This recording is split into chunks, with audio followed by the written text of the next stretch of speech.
Quite the names on this list. Yeah, Donnie? Yeah. Go for it. First one, Sydney Sweeney. Oh, wait, what did you say? Oh. And what did you say? Sydney Sweeney. Unlimited. Sydney Sweeney is up there. No, it's up there. It's unlimited. But you have to also say that she's only 29, right? So she hasn't had that much time on the earth to say that but many she's N-words. still saying it, probably.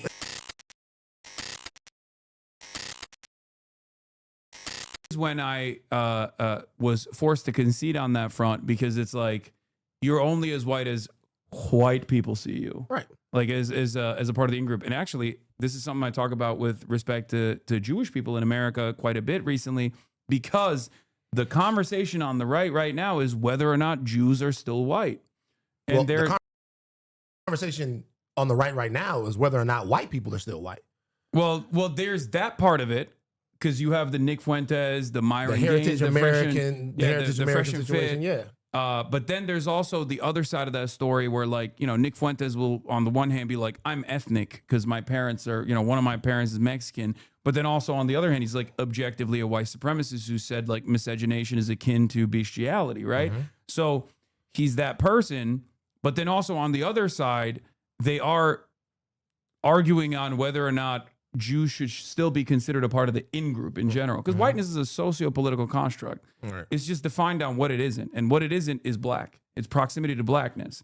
It's not about like, it's not a definable trait beyond like, even your skin color doesn't necessarily matter all that much, I think, personally. Because Albanians are white as but they're Muslim. Right. If you see an Albanian blonde blue eyes, you might think like that's a white person, but then you hear his name is like, Abdurrahman or something. You're gonna be like, oh, that's not a white guy. So basically, it's expanded throughout the years. Irish people first considered not white, then Italians even. Yeah, Italians, Polish people, Jews, and then all of these groups are now firmly in the white camp.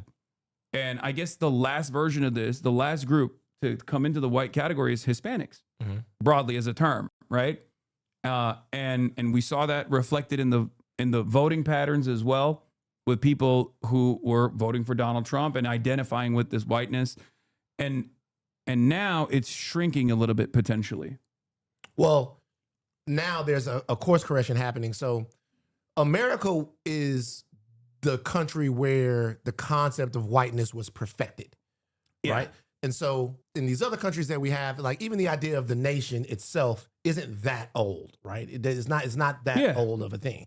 So national sort of separations and things like that exist in Europe, and you had cultural things, you had all these things that made them. But when you came to America, it didn't really matter as much if you had French heritage, Anglo heritage, if you had Irish heritage. After a while, it did it in the beginning. In the beginning, it did. In the beginning, it did. Because then you became white. Well, because America was still perfecting the idea of whiteness. Whiteness meaning the club that you have to fit into to be deserving of America's abundance. Yeah, like you are not the wretched of the earth. You are not the people that can't come into the club. Yeah, and that expanded and that expanded and expanded. And part of the reason why it expanded is because different groups started having different levels of success in America. So if you become a rich Irishman, well, then you graduate into whiteness. If you become a rich Italian, then you graduate into that. In order to, like the Irish literally, in order to be a part of that, straight up turned around and became cops. Right.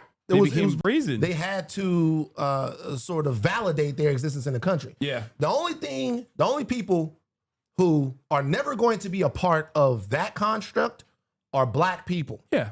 Black people are not going to be a part of that construct. I knew people, I met a lady in San Antonio years ago, and I asked her, what her ethnicity was, and she said, I'm Spanish. I was like, oh, so, lots of Mexican people in Texas. She goes, no, I'm not Mexican.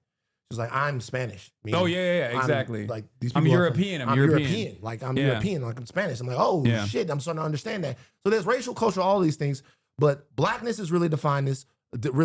Whiteness is really defined, and the central question of America, in a lot of ways, is who is allowed to be white.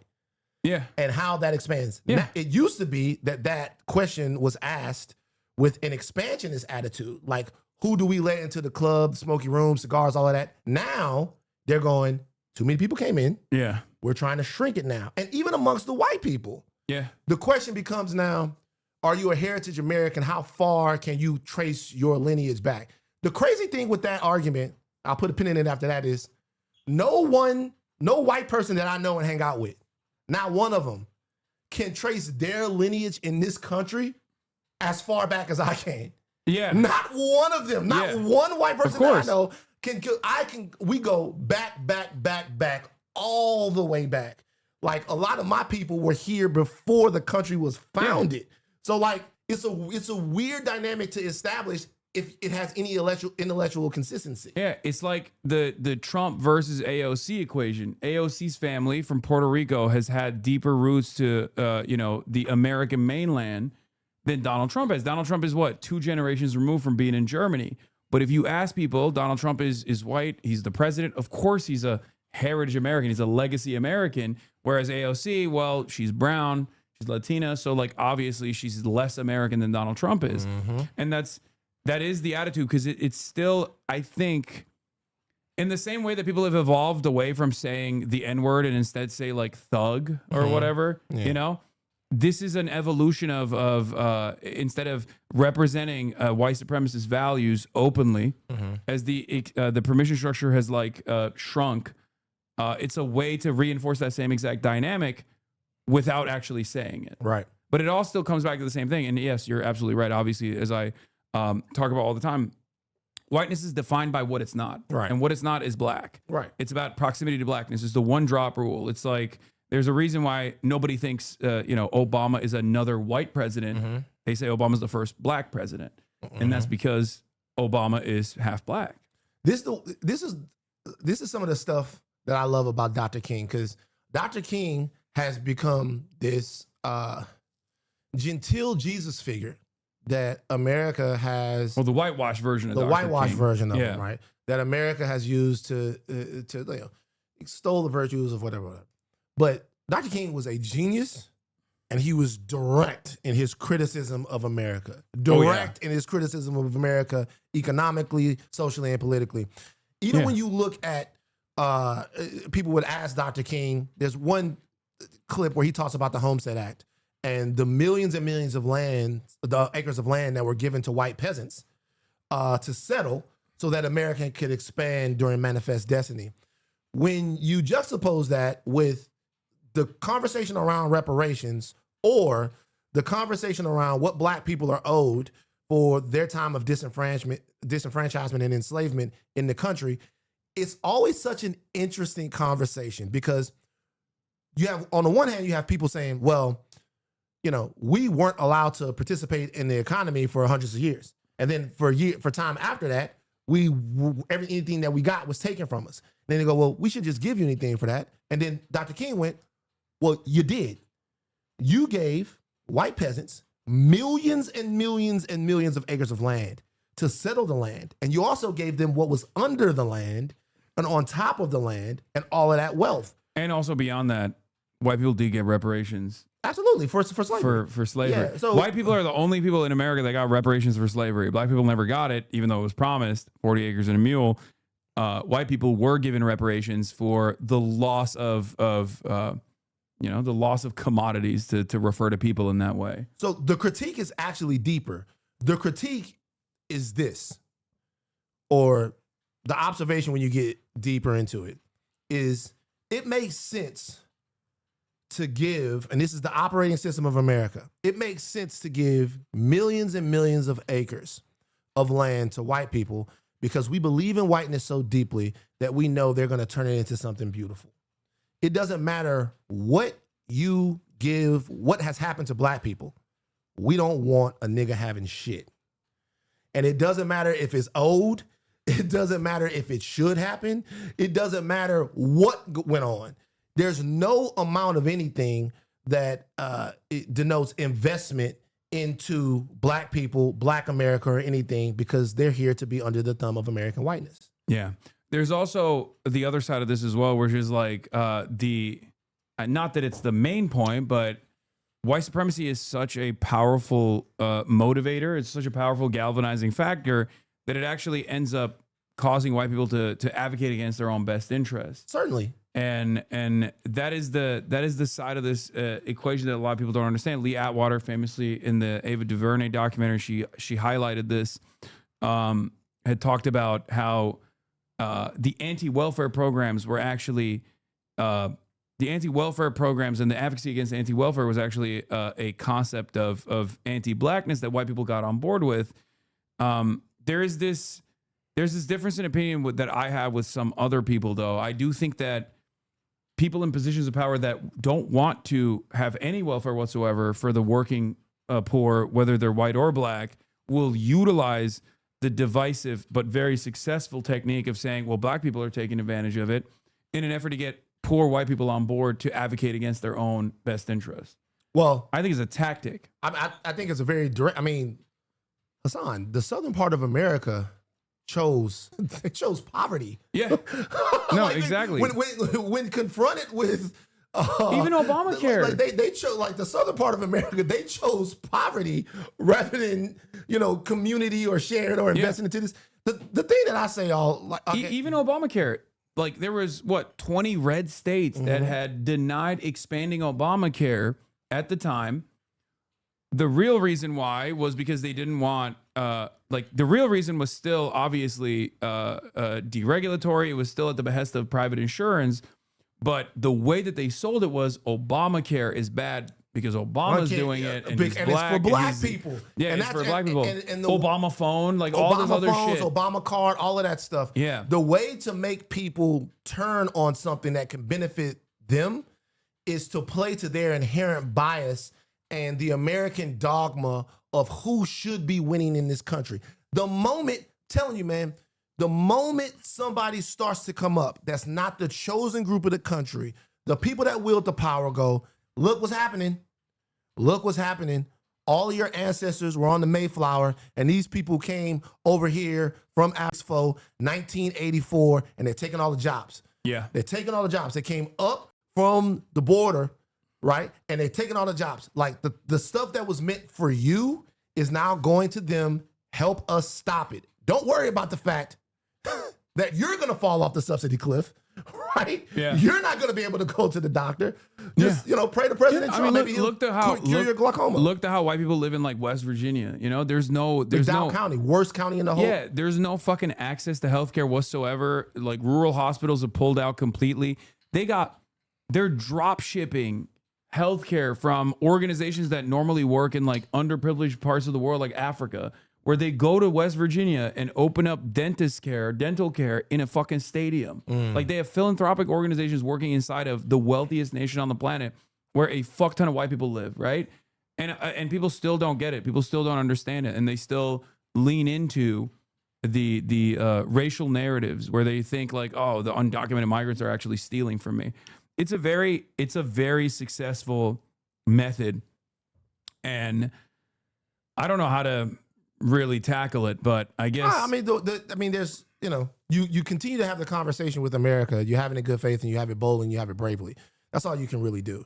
What I don't want people to do is to live their whole lives wrapped up in who tells them that they're not human. You can't do that. What you do is you go out, you build solidarity, you build family, you build friends, you build networks. You go out there and you get what you got to get. I got a question for you, a really important question. All right. About this whole thing. How many times would you estimate in your life that you said the N-word? Give me a number. I have no idea. Like just okay. So let's say I'll tell you my story about this. Okay. I don't know if I've ever talked about this on stream before. I probably have in the past.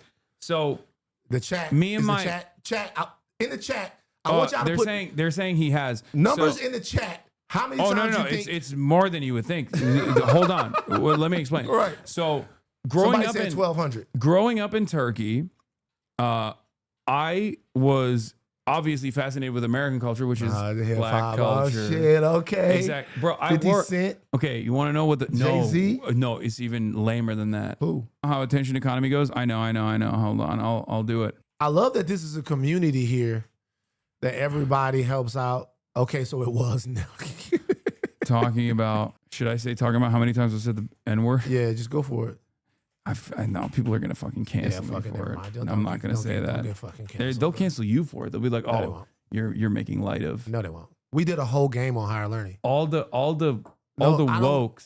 We did a whole. All the wokes are gonna yell at you regardless. We did a whole game on higher learning. Like when I get around a new person, like, you know, and they're non-black, I always ask, because I want to know if the number that I have in my head is actually the number. We did a whole game on Higher Learning. We did Timothée Chalamet, Mark Wahlberg, Sydney Sweeney, Eminem. Oh, Mark Wahlberg. Mark Wahlberg is like 85,000 plus N-words in his life. We did a whole game. We did a whole game on there. Everybody knows. Everybody's saying it's N-word gate. Yeah, I mean, Mark Wahlberg did a hate crime. So there it is. That's the game. That's the game. It was the game, the N-word game. He did the N-word's a punctuation in Boston, said somebody in the chat. It's true. It's a filler word, like they're Chinese. You know what I'm talking about? Yeah. In Chinese, like the is like literally the N-word with a soft A. Did you know that? Yeah. I didn't know that. I actually did know that. You said that. I thought I knew that. I didn't know that. Yeah. It's somebody said Mark Wahlberg N-A-G-E. easily has 100,000. But the thought words are in the chat. Can I give you a number? I'm going to give you a number. You're 34. You said you like rap. I have no idea what it is, but go ahead. I'm going to go 1,200. 1,200? You think it's north or south? But you're also super fucking woke. So you haven't fucking said it in decades. In a long time. So I'm going to give you 1,200. I don't know. But you're into hip hop, so let's go 15. 1,500? 2,000. I think easy for sure. Because what I was gonna talk about was before we got blasted, kicked off into orbit. Hold on, let me see if I can find it real quick. Or do we have a blast off meme chat? Yeah, we didn't see it. What's the Turkish rapper? I never heard him. Oh, I got a Turkish rapper that has the N-word tattooed on him, and this actually ties into no, because it ties in. It ties into the point that I was gonna make. Hold on. People are saying, "What is your latest?" What's the name of the guy? Turkish rapper with the N-word. I don't want to. Okay, give me a blast off meme. Benfero. Is he even came to America and he shot a music video in the hood. Like that's how his fascination. Let me see this shit. America. Yeah, see, that's him. Is he black though? No. What's his background? I mean, he tanned up. He's Turkish. He's Turkish. Yeah. There is I'll give you some fun facts about that in a second. Actually, fun facts, because Turkey did not, or the Ottoman Empire did not participate in chattel slavery ever. So, Hokage of Westchester. It's just Kyle. He has Kyle Kalinske. Yeah, he publicly has those bodies. Kyle Kalinske went to the N-word. Oh, Kyle, I never heard that. Not Kyle. No, Kyle is the man. He's dope, but never ask him who's hungry. Oh, come on, Kyle, man. Come on, Kyle. You don't know. I love Kyle. I've known Kyle almost for like 20 years. Crystal's husband. Yes. Kyle, come on, man. I've known Kyle But you know what though? If you look at the way Kyle runs the social media, you could tell Kyle got. Oh yeah. Kyle got that. Oh yeah. But he's you know what? I'm glad that I'm in the leftist circles now. I gotta go in. We gotta get this ship right. We gotta come in there because it's not. FD, I mean, he doesn't anymore. Like he's a reformed. He's reformed. He's a reformed N-word user. We gotta get this ship right because it's a lot of. You're right. Dark woke is a good. Somebody said dark woke. Kyle is he's very aggressive with it, but somebody needs to come in here and shape shit up. Have you had Graham Plattner on the stream yet? No, but I wanted to. I wanted to bring him on because I really want to understand where he's coming from, if you know what I mean. So this is my thing. Just had a conversation. To me, Graham Plattner is pussy. And I'm just be honest with you. Just have the conversation. Yeah. I've seen him have the conversation with Pod Save America. I saw him. I think he went on Sam Seder. He might have gone on them, Breaking Points.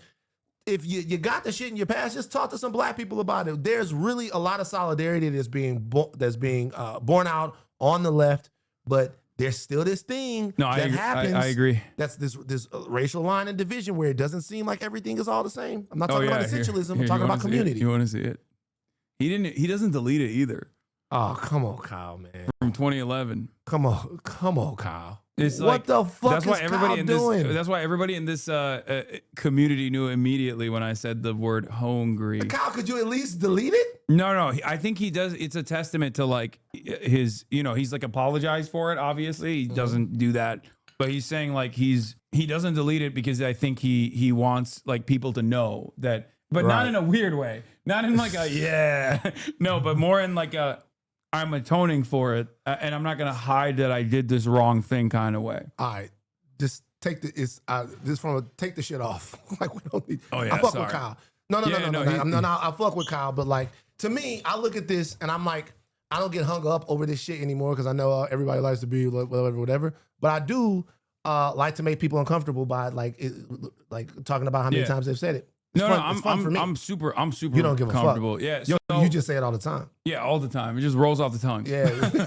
But no, I was so when I was growing up, as I was trying to explain earlier before we got banned, well, we didn't get banned, but we got destroyed by the internet because Mossad didn't want me revealing my background.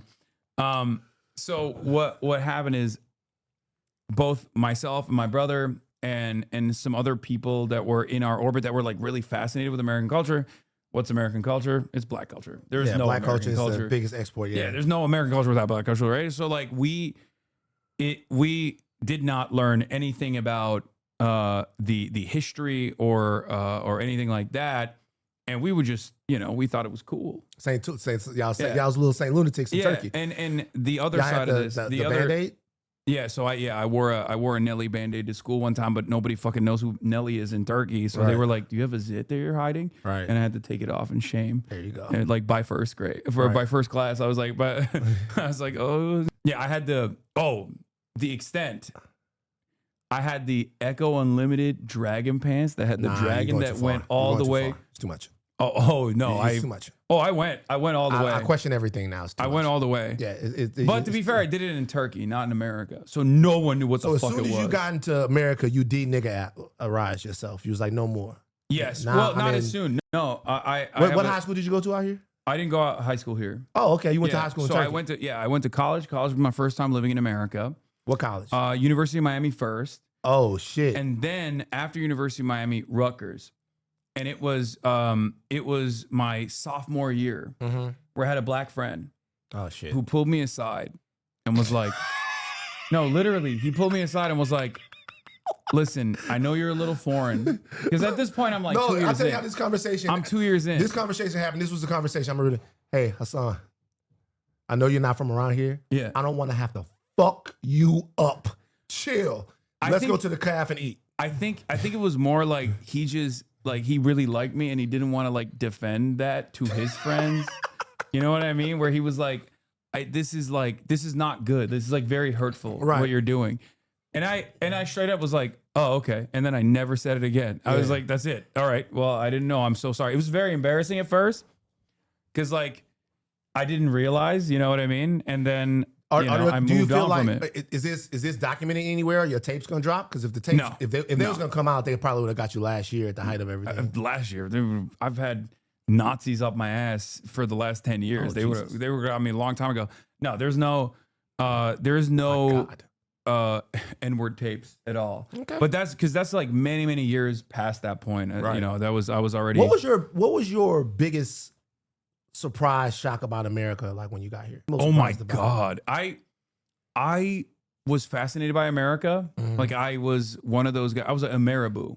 You know what a weeb is? Like a weebo? A weeb or a Korea boo for Japan. Or Korea boo. Yeah, the Korea boos are so I call myself a Marabou. Right. So I grew up like being fascinated by America, being like, oh, one day I'm gonna go there. It's the land of dreams. Like, you know, I'm gonna have all this stuff. I'm gonna go to a grocery store. When I would visit America, there were like, you know, grocery stores that I would love going to, like CVS and Walmart, because I was like, look at all the brands. Like, it's crazy. There's like 35 different brands of Oreo flavors. So you were attracted to America's capitalism. Oh, 100%. How fucking fascinating. Yeah, but that's how it is for most foreign people. I would imagine. So, because like I have French friends, and when they visit, they love going to Trader Joe's. That's their number one spot. A lot of people outside of America think Trader Joe's is the shit. They will literally buy the Trader Joe's tote bag because it's a flex. Right. You're around there, you're like, oh shit, he got that new Trader Joe's shit. Yeah. He must be. It's a flex. It's a flex in like France and all these other places where like, oh, you went to the United States of America and you went to a Trader Joe's. So, and we don't even think twice about Trader Joe's. No. Like, fuck, what are you talking about? Who gives a shit, right? Yeah. So, but it's like that. It's the abundance of different things that you can buy, all the stuff, land of prosperity. The cultural export of Hollywood totally got me 100%. That was my dream. My dream was to come to America, to go to college in America, more than anything else. People would say, I want to be an astronaut, I want to be a cop, I want to be a fireman, whatever. I was like, I want to go to America. When did you see the cracks? When I came to America. Like how? Like, do you remember like what it was? First hospital bill was my wake up call. Yeah, that'll do it. I went to the hospital, and when I saw the bill, I was like, what the fuck is this country? Everything I knew was wrong. Like that was my wake up call, because I was always anti-American foreign intervention. I grew up in Turkey, so like I'm on that side of the world. I see the negative impact of it, and many Turkish people are anti-America in that sense, right? But like coming to America, living here, having to go through the privatized healthcare system, and instantly I was like, this is the most fucked up thing I have ever experienced in my life. This is so unacceptable. And that was my first, that was my wake up call, where I was like, okay, fuck the Oreos. Yeah, fuck this that. shit is not, fuck Trader Joe's. This shit is not acceptable. You know what's interesting is like a lot of people will say that like, they'll say I'm race obsessed. Like a lot of times people get upset. They say that I'm race obsessed. Yeah, and white people say that probably. White people say that. But you know what's funny? Some black people too. But you know what's funny about it? And I'll explain it like this, almost piggybacking on what you're saying. And so I grew up in South Louisiana, right? These people are the most American people you can get. The black people that raised me, my ancestral home is South Louisiana. These are the black people that love the soil where they're from. They understand the politics and the culture where they're from. These are Americans, right? But my entire worldview is oriented around what they don't have. Like, when I was a kid, my big papa used to come in there and make me read the newspaper. I used to be like, man, I don't want to read the newspaper. What's going on? My daddy pulled me to the side. My daddy said, hey, well, you know something? Whenever it's time for you, whenever Papa asks you to read the newspaper, you need to read it. Like whenever Uncle Pete asks you to read the newspaper, you need to read it. It's like, why? He's like, they can't read. So they look at you, or they don't read as well. They look at you and they look at you and they go, you're 6 years old. It's like 86 and you can read through this whole thing. They feel like they have purpose. They feel like it's working. And that's very important. So don't you be too prideful to go in there and do all of that stuff, right? Yeah. But we would go to places. My daddy from Maryland, he passed away now. Like my daddy from Maryland, we would go places. We couldn't hunt without permission. We couldn't fish. We couldn't do all of this stuff. And I would look around. I'd be like, yo, what the fuck is going on? And then slowly but surely you learn about kind of condition and stuff like that. And so now, even though, you know, things are different and whatever's happened, I see that stuff everywhere and I just want to discuss it. I don't want to bum people out and make them feel, oh my God, but I want to fucking talk about it. Yeah. And fuck y'all, I'm going to keep talking about it. Fuck it. Yeah, no, I wasn't, you know, I'm not going to fucking stress you over that. What do you mean? I know you won't. Yeah. Give me a little bit more of that. Oh, you want some more? Yeah, a little bit more. There you go. I already ran out. I've been drinking. Oh, this is too much. No, can you save some for yourself? I'm just saying you might get back. I don't want you to get back to the old N-word version with too much crown. It's so far removed from my lexicon. I'm aware. But what do you think about the state of the left? There's so many people on the left. There are. I mean, the left is in a state of disarray as always. The left has never historically been able to get their shit together, with the exception of like combating fascism. Like there's always, if you had like left organizing throughout history, is always motherfuckers posting. Always. Yeah. Like Lenin and Luxembourg are corresponding with one another, but everybody there are so many different delineations and so many different like tendencies on the left, and it's virtually impossible to get everybody together to identify what the real problem is, or like under a broad anti-capitalist vision. And in that sense, it's no different than where we're at now. Maybe it's a more diluted version of that. The only time where the left ever actually gets together and is united is when they're fighting Nazis.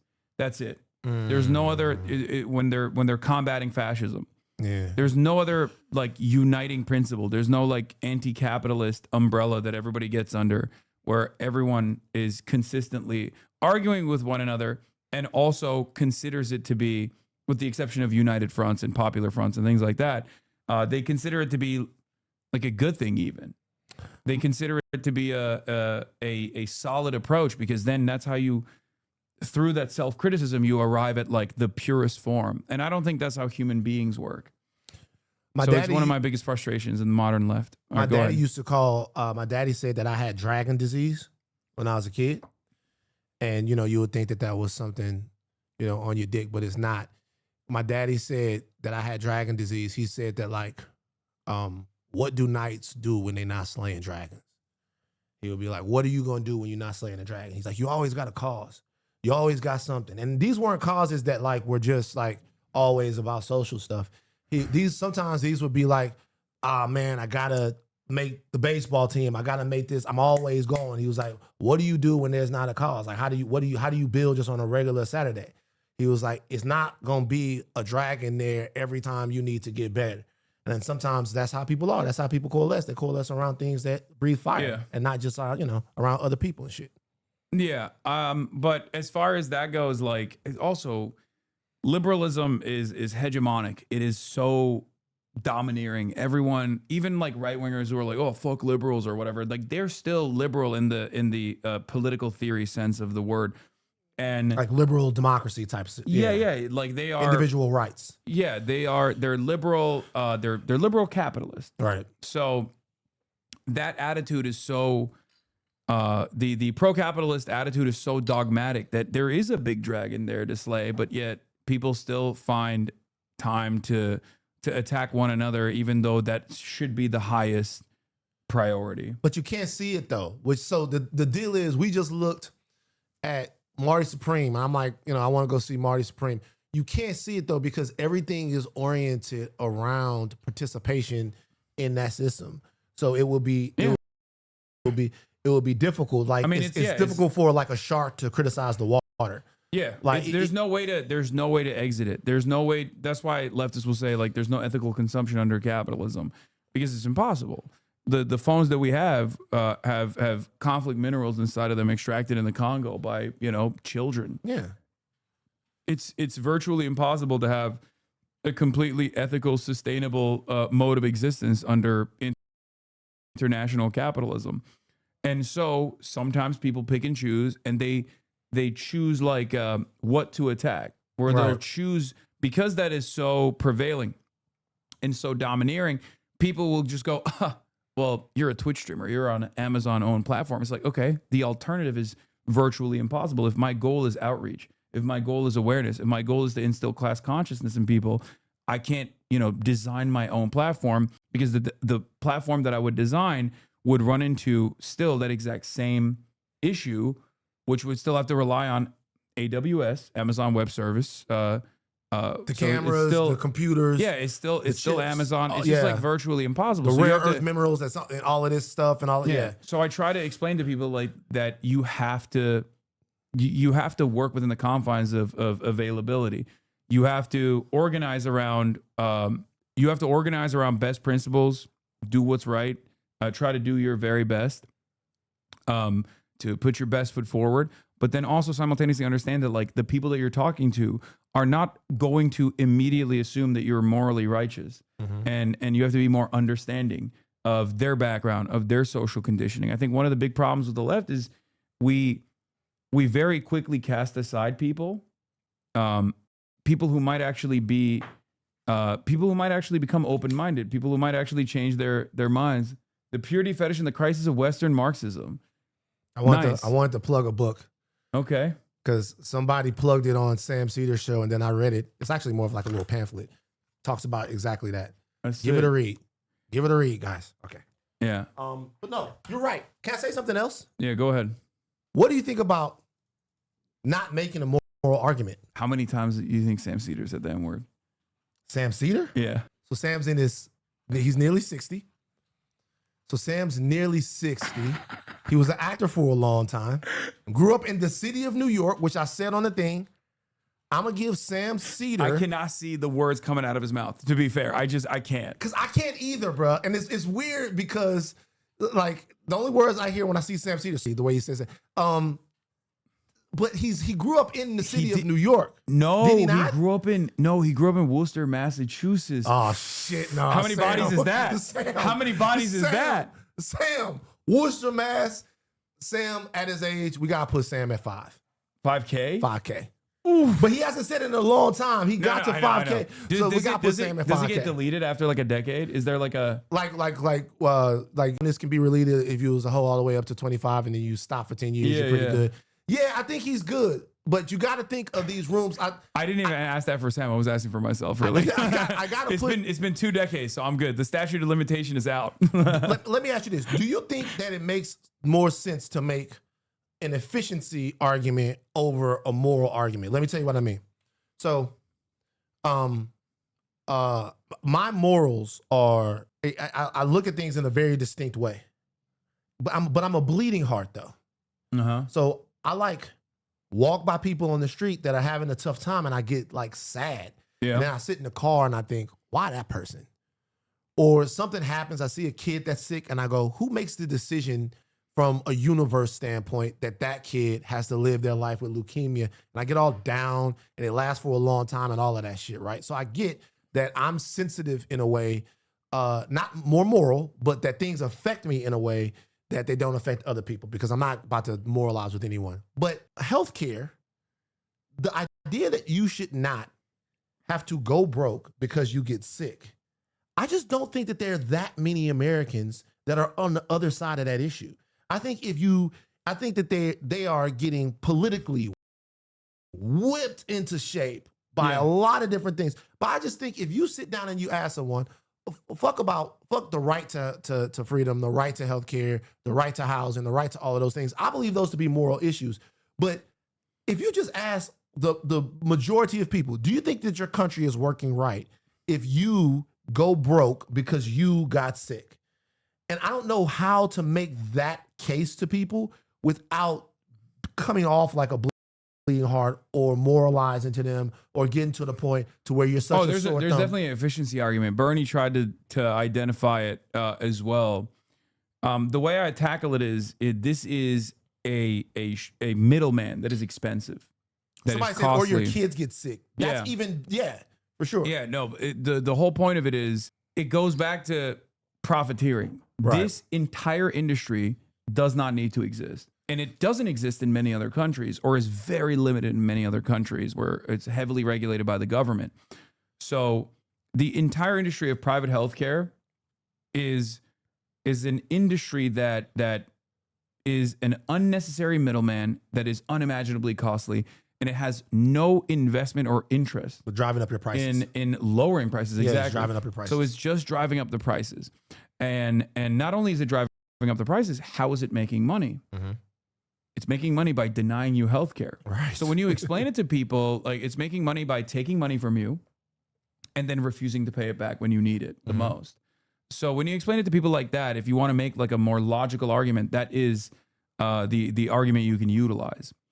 I think at the end of the day, though, there's a lot of people who they get duped by the Certainly. overwhelming amount of propaganda in this front. Right. And they get duped in a way that doesn't suit their best interest. They start advocating for things that actually harm them. And this is this is even more universal than I think describing to people how white supremacy hurts white people too. Like, because this is just directly something that you can see when your grandparents have cancer and they're calling up and in their final days, they have to call up the insurance company to make sure that they're not like leaving on debt for the rest of the family. Like you very quickly realize this is a radicalizing moment for a lot of people. But in the absence of any serious movement in that direction from liberals, which is the left flank of the two major parties, and in the absence of that coming from the right, of course, they're never going to do that. They're anti it. Yeah, they're objectively against it. People don't even have the audacity to dream in that direction. They don't even think about it. They don't even think about a world where like there is one of the two major parties that's like unironically advocating for that. So that's why I'm pretty critical of the Democrats as well in that front. Well, And you have to be. I mean, you have to be critical about corporate capture wherever it exists. Yeah. I mean, it doesn't matter. And that is, man, I'm gonna be real with you. I love my podcast is Higher Learning. It's not my podcast, it's our podcast. Beautiful, brilliant black woman named Rachel Lindsay co-hosts the podcast with me. But if it's one thing that my podcast listeners, our podcast listeners, it's two people that are the hosts of the podcast, do not like, they don't like criticism of the Democrats, man. It's tough. Yeah. And the older I get, people hate me for that too. the older I get, the more I'm just like, listen, I want to have a discussion about corporate capture, about failed foreign policy, about things that have existed so much longer than you. And in order to have that conversation, man, it's got to be all inclusive. By the way, I came up with a backstory for him. Okay, let's hear it. Okay. So this is Bernard Claus. Bernard Claus? This is Bernard Claus. Okay. I'll tell you what happened. He started dancing. Yeah, he knows you're talking about him. He started dancing. Bernard started dancing. This is Bernard Claus. Okay, so this is what happened. 1976. Okay. Santa was in a real bad situation. And Mrs. Claus were on the outs. Santa started drinking, a little Ripple, a little Taylor port wine, and it came down to a point to where Santa actually wasn't up to delivering the gifts. Yeah. Drunk driving, he wasn't going to do it. Now, Mrs. Claus, she was mad. She wasn't even in the North Pole. She was in Anguilla, right? She was in Anguilla chilling with her girls. She was like, fuck Santa. Really. She was like, I saw Santa write a letter to Farrah Fawcett. Farrah Fawcett wrote a letter to Santa. Santa's beard is so luxurious, Farrah Fawcett said. I'm not dealing with that. I'm Mrs. Claus. I'm the fuck out of here. I don't have to deal with this motherfucker. So she's in Anguilla with her girls. Santa gets fucked up, can't deliver the gifts. There is one of Santa's homeboys who hangs out with Santa all the time. They knew each other from back in the day, Bernard. Bernard is like, I can't let the little kids in Harlem and Baton Rouge not deliver the gifts. Yeah. So Bernard Claus, this guy right here, dresses up and delivers the gifts to all of the kids in 1976. He comes back to the North Pole. Santa looks at him. Santa says, Bernard, you saved Christmas. You saved Christmas. What do you want? Bernard says, I want your most important assignment. Fast forward, Santa says, Bernard, there's one dude out there that's doing really good work. They continue to attack him. They try to get at him. I want you to spread Christmas cheer in his house. There's this young Muslim boy who has 1,200 to 1,500 N-words in his in his history. Bernard said, okay, Santa, where does he live? Santa said, L.A. He said, I'm done. So that's Bernard Claus right there. And his job is to be Christmas cheer for you, handpicked by Santa. That's the backstory right there. I love that. Thank you. That's a much better one than the way I presented it initially, where I was like I was selling Black Santa on an auction. There's a much better lore for this. Okay, when people ask, I'm gonna say that. It's Bernard. That's Benny. You can call him Benny, Bernie, whatever you want to call him. That's Bernard Claus back there. Yeah, he's dancing, so he likes it. It's canon. It's Somebody real. said, don't let Tyler Perry see this. Leave Tyler alone, man. Okay. This was you doing the I can look wait, hold on. at a white can't hear person, it, but they can hear and it. I can, the N-word game, Yeah. guess how many times in their life that they've said the N-word. Donnie's going to throw some celebrities out at me, and then I'm going to guess their number. Quite the names on this list. Yeah, Donnie? Yeah. Go for it. First one, Sydney Sweeney. Oh, wait, what did you say? Oh. And what did you say? Sydney Sweeney. Unlimited. Sydney Sweeney is up there. No, it's up there. It's unlimited. But you have to also say that she's only 29, right? So she hasn't had that much time on the earth to say that but many she's N-words. still saying it probably. She probably still dipping into the bag of N-words, man. Yeah, every now and then when everyone's like, yelling at her in this last what pivot. if Sydney Sweeney like hit you up and wanted to go out? Would you go out with her? You're a young man about town. Would you go out with Sydney Sweeney? Would Hasan go out with Sydney Sweeney? Would I save Sydney Sweeney from Scooter Braun? I mean, it would be for the public good. It would be part of the public good. It would be but you would have to do it. See, you know what I knew? What? People think you're an activist, but I know what you are. You a sacktivist. What does that mean? You're a sacktivist. I know a lot of these sacktivists out here Listen. trying to get a sacktivist is what you are. For me, I'm Turkish. Right. So when I see someone, like I always say this, but someone of the blonde hair, blue eye variety is is exotic for me. That's exotic. Oh, it is Yeah, exotic because there's in not Turkey. that many blonde-haired, blue-eyed Turkish people out there. Turkish women bad though. Yeah, there's definitely some. Oh yeah, and Dua Lipa as an she extension. Turkish? No, Yeah, I thought she was Albanian. she's Albanian, Yeah, but yeah, but yeah, yeah. we claim that. Oh, okay. We claim that because we Dance the Night. dominated in years. Dua Lipa was the victim of racism to me. Wait, really? 2 songs came from the Barbie soundtrack. One is Dua Lipa, Dance the Night. The other one is What Was I Made For, Billie Eilish. This is no shot to Billie Eilish. Billie Eilish is dope. Oh, Billy's woke. Yeah, Billy's dope as hell. Man, Dance the Night is way better than What Was I Made For, bro. I feel like they took it from Dua Lipa, man. I'm a Dua Lipa lover. I'm a Dua Lipa stan. Dance the Night, I listen to it all the time. I make my homies listen to it. Yeah, she's great. That's all I gotta say about Dua Lipa. I'm not a pervert. I'm Turkish. Okay, chatter, calm down. Calm down. I'm just explaining. Okay, so how many? Sydney Sweeney, Let's she see. is nearly 30 years old. So the age in this situation lowers the amount of time that she's I active. like that we went from you calling out Kanye to you guessing how many times white celebrities said the N word. Doing a Say the capitalism. N-word, Okay. right? She has that much time on the planet to get her N-word count all the way up. However, there is something else to consider with Sydney Sweeney, and this is a right-leaning, MAGA-adjacent personality. So I would normally give somebody with Sydney Sweeney's profile 1,300 N-words. But because of that stuff, I gotta go up to 1,500. I gotta. You gave her the same amount as me? Yeah. You think But me the and hip hop Sydney- thing, but she's not into hip hop. The hip hop That thing, and by the doesn't way, matter. when we do the N-word game, we're not deciphering the ER from the A. Yeah, no, it's, Hers is probably ERs. So that's way more. So if we was we're not. No, there's a splitting them disparity. Apart. There's We're a not di- splitting them apart. The this A's, is- we're not this splitting is them apart. the- this Hers is is the probably reverse- ER. this is the reverse Mark racism. Wahlberg's was some ER. This is the reverse racism. This is the crack cocaine to cocaine sentencing disparity, but for whites. The ER is way higher. The ER is a much worse thing. People were like, you should make the It needs to determination. count for a 3. But the ER is obviously, but in this situation, when I hear the N-word, period, it don't matter. But like, if it's not coming from somebody, but in her situation, these are probably all ERs. Now, the next celebrity that we do, his are probably A's, but he said it a lot more time. Yeah, I think she probably has said it way more than 1,500. give her an extra 400. Okay, Donnie, next one. Timothée Chalamet. I'm excited he's- about this that's- one. Okay, the fact that you grew up in New York, in the city of New York as a white Oh, person, he's- establishes and a he rapped. baseline of And he rapped. 500 N-words. We went up. Then the fact that he loves hip hop, I'm gonna give him another 1,000 N. Oh, that's right. So you're counting like sing along as well. Sing in the along car, every time you've done it. Okay. Oh yeah, that's. Every time I you've get it done now. it, man. I get it. Every single time you've done it. Oh yeah, And sing so- along in the car. That's why you said like, oh, he likes rap music. Is like that's the Right. reason. So we did this, and that rap video that he just put out hadn't come out yet. So we were low. That Yeah, rap video hadn't come out yet. Yeah, that lowballed it. You've met Timothy, I'm sure. No, I have never met him. I think he's very cool though. He's kind of cool. He seems He's chill he's pushing it. because he was.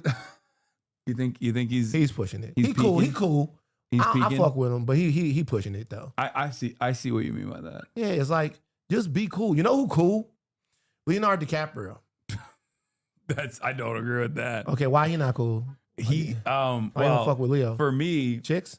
You not fucking with it? that's one They too aspect of young? it. I think is weird. I do find that to be weird a little bit. Like Jack Nicholson now, you know what I mean? At a certain point, you have to expand. You can't do 25 and under. You have to do like 35 and under. Okay, so You know like, what I mean? well, I can see this. But that's not the only reason he bought. He did. He's a great actor. 100%. What do you do? I don't know about the things that's happening. No, he one battle after another comes out, and I'm stoked to watch it. And then he revealed that he bought a hotel in Israel like only a couple months ago, and it's supposed to be like this green hotel in Israel, and that's like super sketch to me. When you're like, it's the Quentin Tarantino thing, you know? Oh, okay. It's So you're like, just why the fuck it. fuck would you? Why would you be like, oh, 2 years into a genocide, now is my opportunity to Yeah, go like go buy help low. the Israeli economy, Right. You know? I did not know that. That's not. So it was that's weird. not. That's suboptimal, people. It was weird already. Like the young girls was weird already to begin with, but then that for me was like, oh come on, dude. That's like What what you the doing? fuck are you doing? Yeah, What are you doing? Yeah. Yeah. tough. I guess it's more like, and I know chatters will get mad at me for saying this, but it's almost like I can excuse the misogyny, but that's like You can excuse it. I can't. But Oh, I'm daddy. But the joke is that compounded on top of it, because I thought that was weird Is already. it misogyny to have sex with young women? It's creepy. It's creepy. It's weird. It's weird. It's You weird. would think that.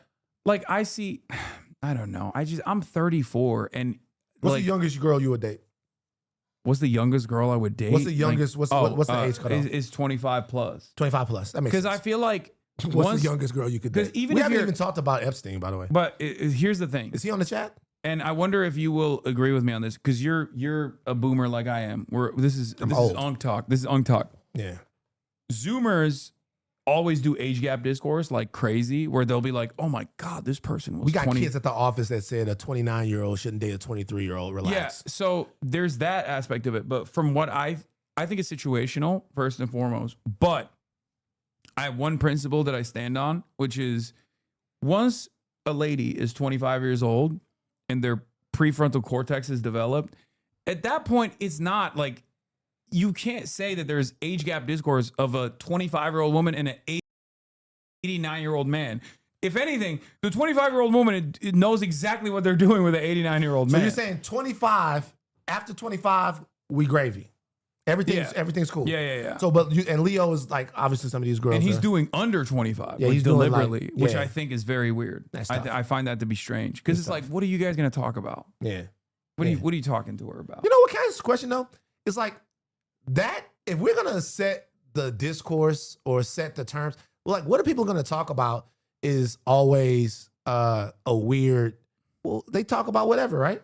Like they can talk about whatever. I know, but it's like, would you be, as an 89-year-old, would you be friends with like an 18-year-old, like in the same, if you're not attracted to men and you're, hanging out with a guy, like that'd be strange. Like what kind of conversation? The relationship at that point would be like, oh, I'm giving you advice. Oh, I right? see. Yeah. It's more a paternal thing. Yeah. Yeah, exactly. So it's like, that's kind of the principle I apply. But it's not a, love is complicated. It so is.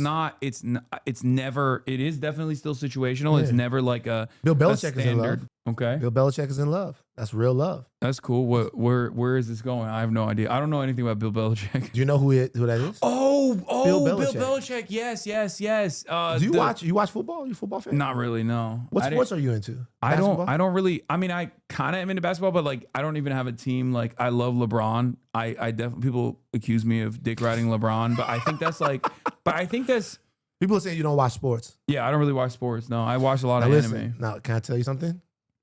If we're gonna do this whole Joe Rogan of the left thing, Yeah, you got to watch sports. we gotta get you at some MMA events. No, for sure. MMA. So you do MMA first, right? I don't know if you saw Andrew Tate just got the shit kicked out of him, right? It was weird. It's I don't funny. know why. Like he got his Yeah. shit. I mean, he's fucked. He's old, right? and so but- did Jake Paul. Yeah, but I'm gonna a give Jake Paul fucking- credit for that. Like he like Anthony stepping in the ring Joshua is a with Anthony fucking Joshua. Just demon. Anthony Joshua. You could tell Anthony Joshua was annoyed with Jake Paul when he Yeah. hit him with that right. But if I box, so anybody that boxes, to see somebody get in the ring with the heavyweight champion of the world, you say whatever the fuck you want to say about Jake Paul, that took nuts. So whatever. But you got to go MMA and then football. That's it.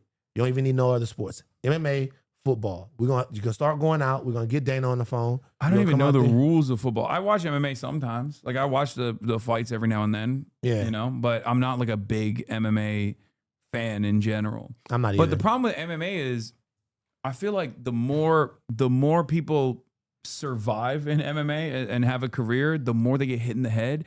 And the same with football. And the more they get hit in the head, the more right wing they become. Yeah. But those are right wing coded sports though. Yeah. Like those are right wing coded sports. Most of Except the for people, the Peyton Talbot. I don't know what that is. He was dating allegedly Frank Ocean, and he cooks. Oh, daddy.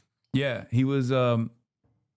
He's a fighter, and he's pretty decent. And he was allegedly dating Frank Ocean. Oh, is if what you people- guys, my man Philly Fresh, UFC, he is like a black guy. He's cool. In the Philly UFC. Fresh? Philly Fresh in the UFC. But I don't watch the MMA too much. But if you're gonna be out there, you're gonna do the thing. You got to do the MMA. I also feel like Dana White probably fucking, if he knows who I am, he probably hates me. He might. I know all of his boys, like all the Nelk boys and shit. I know them. So I feel like he would not be a fan. Dana White. Yeah. He's pretty hardcore. He's Trump. God, he's everything. How did Trump get all of the podcasters with the biggest audiences? Why do you think that happened? I mean, it's a natural. Trump has clout. He's telegenic. He's gonna go on these podcasts, and a lot of these podcasts, and I know a lot of them. They care about the clout. They care about the attention that they get. So it is a mutually beneficial relationship for them. But that's why you saw so many of them drop out fairly early on, even where they were like, "Oh, this is not what I voted for." Yeah, a lot of them now. Yeah, It's the funniest one to watch now. Tim Dillon is in full revolt. Everybody else is eating around the edges of it. The flagrant guys are eating around the edges of it. Rogan is eating around the edges of it. Theo Vaughn is eating around the edges of it. Tim Dillon is in full revolt. yeah. Like for whatever he has had. Well, Schulz enough. too. Schulz like pulled the the ripcord. Andrew Schulz. Oh yeah, Schulz. I know Yeah. Schulz for a long time. Yeah, he pulled the exit cord. Damn, they're calling you out. They say Andrew was your boy, Van. Yeah. Good. Yeah, Good that they're saying Andrew was your boy. Because now they're not yelling at me. I've known Andrew for a long time, and I'll talk about the fact that Andrew is one of the people that doesn't like to be talked to like he's stupid. I do think he was gullible to fall for what the Trump shit was. I do think he was gullible as fuck as far as that. No, I know Andrew very well too. That's But he why doesn't I'm like to happy be that talked. they're He on doesn't your like to shit. be. He doesn't like to be talked to like he's stupid. Yeah, so it is. You know what I think? Tell me if I'm wrong on this. Mhm. I think Andrew Schulz falls into the trap of being a white dude who is maybe a little too comfortable. Too comfortable in around what black terms? people. Okay. Where he says certain stuff because he has a show with Charlemagne Mm-hmm. where I think people get mad about that, where they're like, it comes from, like, it moves beyond a sense of comfort, but for the outside audience, they think like, you shouldn't be talking like that. I don't know that it has that much to do with Charlemagne. Really is that? But he thinks he's valid. He thinks he's like connected. Well, I mean, that's kind of how he came up. He came up, Yeah. like in proximity to Charlemagne and to all of these other black comics and stuff like that. And I think, what the hell is happening?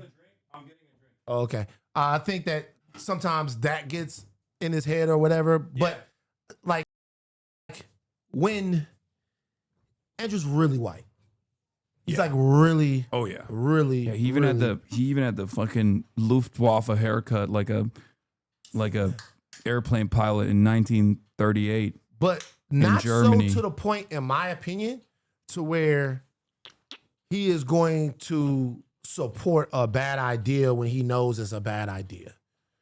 And I will give him credit for that. Like I think all the biases and all that, people can see that, but he's not going to support a bad idea when he knows it's a bad idea. But they've had other problems on Flagrant recently. There was a whole uproar. I didn't even know what happened with Akash. I mean, I've been on Flagrant, but I didn't pay attention to it. But apparently that was like a big deal. Like people are calling him a cug or something. I don't know. I don't know what it is. I have no idea. I asked if he wanted to drink something, chat. Calm down. Yeah, he didn't give me like. Oh, don't. He didn't give me no drinks. I said, man. do you want something? He said nothing. He didn't give me no drinks. Do you want something to drink? Yeah. Well, what is this? What is it? I Depends on got what it is. Diet Dr. Pepper Blackberry. Blackberry. Yeah, it's actually pretty good. I have a cream one too, cream soda one too. It'll also Diet Dr. Pepper. Racist ass Diet Blackberry. No, wanna I try have it? some. They say you're starving me out. I want to try Diet Blackberry Dr. Pepper. Okay, I got you. Notice how the soda I bought wasn't diet at all. Look at the chat. You don't drink Diet? How many people are in this chat right now? There's only like 20,000. 20,000 people in the chat. Because we went offline. So how many people? What's So the like most amount of people 10,000. you ever had in So the like- chat? 314,000 When was that? this last election. And they were coming on here to watch you talk. Yeah, like the day of the election. 314,000 people. Mm-hmm. Did you vote for Kamala Harris? Yes, I voted for Kamala Harris.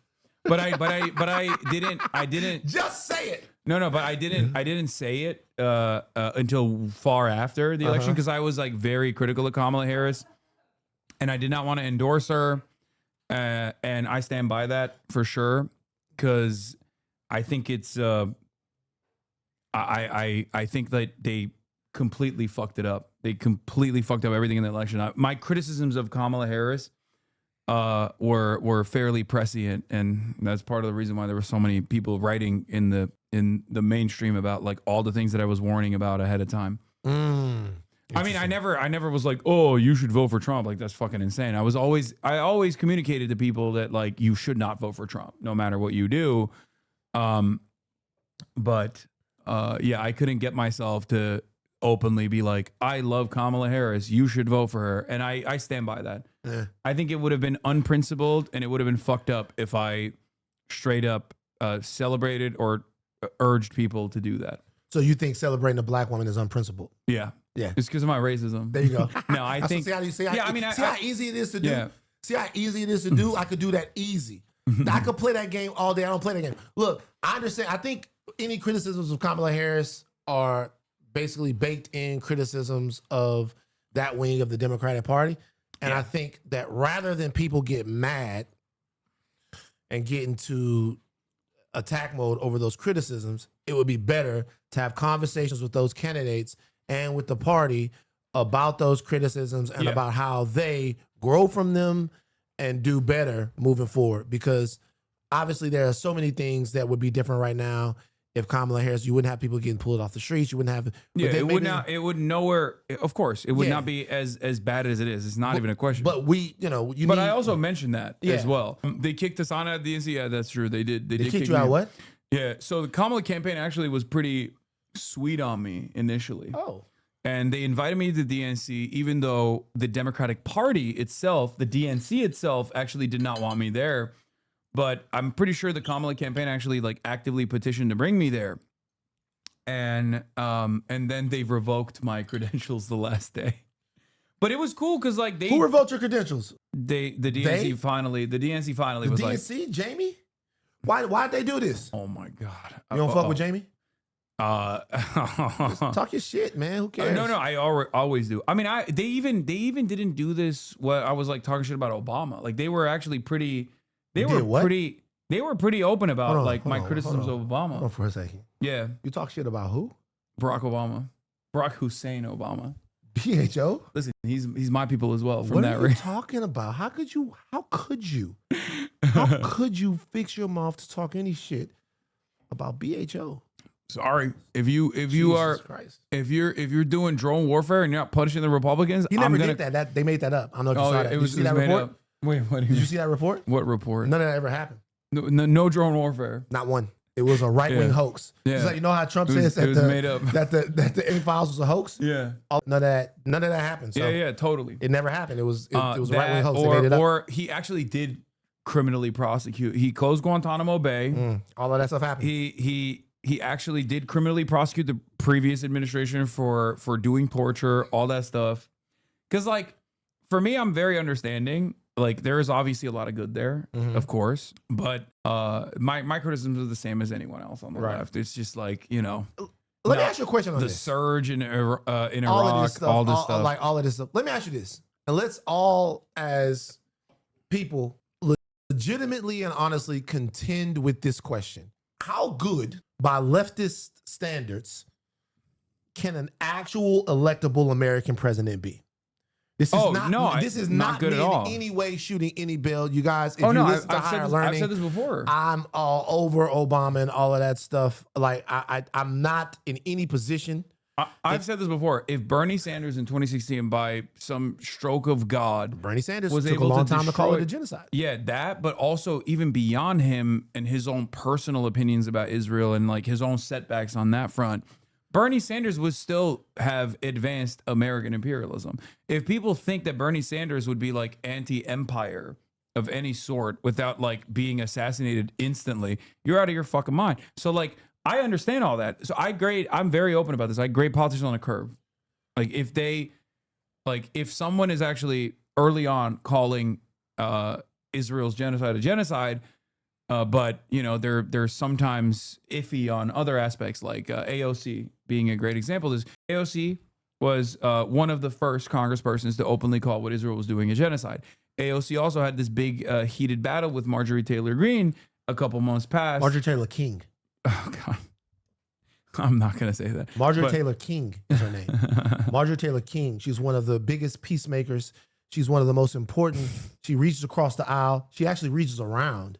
She goes to reach around. Marjorie Taylor King. It's MTK. It's King. Okay. It's not Green. Well, it's King. I won't say that. You can say that if you want. But when she was getting outflanked by Marjorie Taylor King, MTK. When she was getting outflanked by Marjorie Taylor Greene about offensive weapons and defensive weapons to Israel, I was like very critical. I was like, what are you doing? Like you cannot allow yourself to get outflanked, outwoked, if you want to call it that, by MTG of all fucking people. Right. Because she was correct. Like the whole, offensive defense weapons conversation is fucking stupid. What do you mean? If they're doing a genocide and you agree that they're doing a genocide, why would you fund it? Yeah, there's no world where you would be like, oh, and people coming in and out. Okay. During World War II, there was no point of contention around like whether we should give anti-aircraft weaponry to Nazi Germany. Mm-hmm. They're doing a genocide. We didn't even know that they were doing a genocide, but we were in war with them, right? Mm-hmm. So like there was no contention on this issue. It was non-contentious. It would be ridiculous if someone was advocating for that. Mm. And it's the same with Israel. Yeah. I mean, look, it's just, to me, it's just very important that everybody is just honest in their criticism. Be honest in your criticism and honest in your expectations. It's not as if I can blink and have Chomsky, which I guess I wouldn't want Chomsky. Well, yeah, that's not. He's not. There are worst person to bring up today. I want you guys to just realize there are no heroes. There are no heroes. The only heroes is fucking Captain America, and even Captain America himself, Steve Rogers, let his homie be in the dark about the fact that his other homie killed his homie's mom. Yeah. So even Steve Rogers is a bitch ass motherfucker. There are no heroes. Yeah. I'm looking through the files and I'm seeing Chomsky in there. The I'm heroes ready to are dead. burn The heroes my fucking they're shit. Dead. Like there are no fucking heroes. None. They're the ones who died too soon. You know what I mean? They're not a lot. They weren't around to fuck up. If you want to consider like Che Guevara or Lenin or something like that, then that's fine. And they had fuck ups in their lifetimes as well. They did some of the horrible things. But they're not around. They're not alive to hang out with Jeffrey Epstein. People are saying Charlie Kirk. Fred Hampton. Fred Hampton is a great example of a goddamn hero. Yeah. Fred Hampton is a hero. X is a hero. King is a hero. A lot of these people are great examples of heroes. But right now, like I looked in those files, man, and I looked through all the files, and it's just we talked about it on Higher Learning. It was very funny that people thought that you were going to see Bill Clinton in the files and go, "Oh my God, not President Clinton." Fuck out of here. But like seeing Chomsky in there was just like, "Oh my God, man!" Like it was just fucking tough. The some of the work that set me on the path, it was just fucking tough. But I want to say something like, to me, it's very funny. I want you guys to think about how little your government thinks of you. Your government thinks that they can distract you from child grape. I know you're not supposed to say that word. Your government thinks you don't. You could say child rape. Yeah, child rape. Your government thinks you're that there's 45 years old, I appreciate it. Your government, we don't do that here. Your government thinks that there's something that they can do that would distract you from children being raped. Think about how little they think of you. If you walked into a room right now, if you walked into a house and you heard something happening to a kid in the back room, what could happen in the front room to distract you from that? Nothing. There's nothing that can happen. It don't matter how good the food was, what was on TV, what Bernard was doing. It doesn't matter. Anything that could happen, nothing could defend. But they think they can distract you. Well, you have that. to also remember, like a lot of the people were also participating in it. They were partaking. Absolutely. So then they weren't.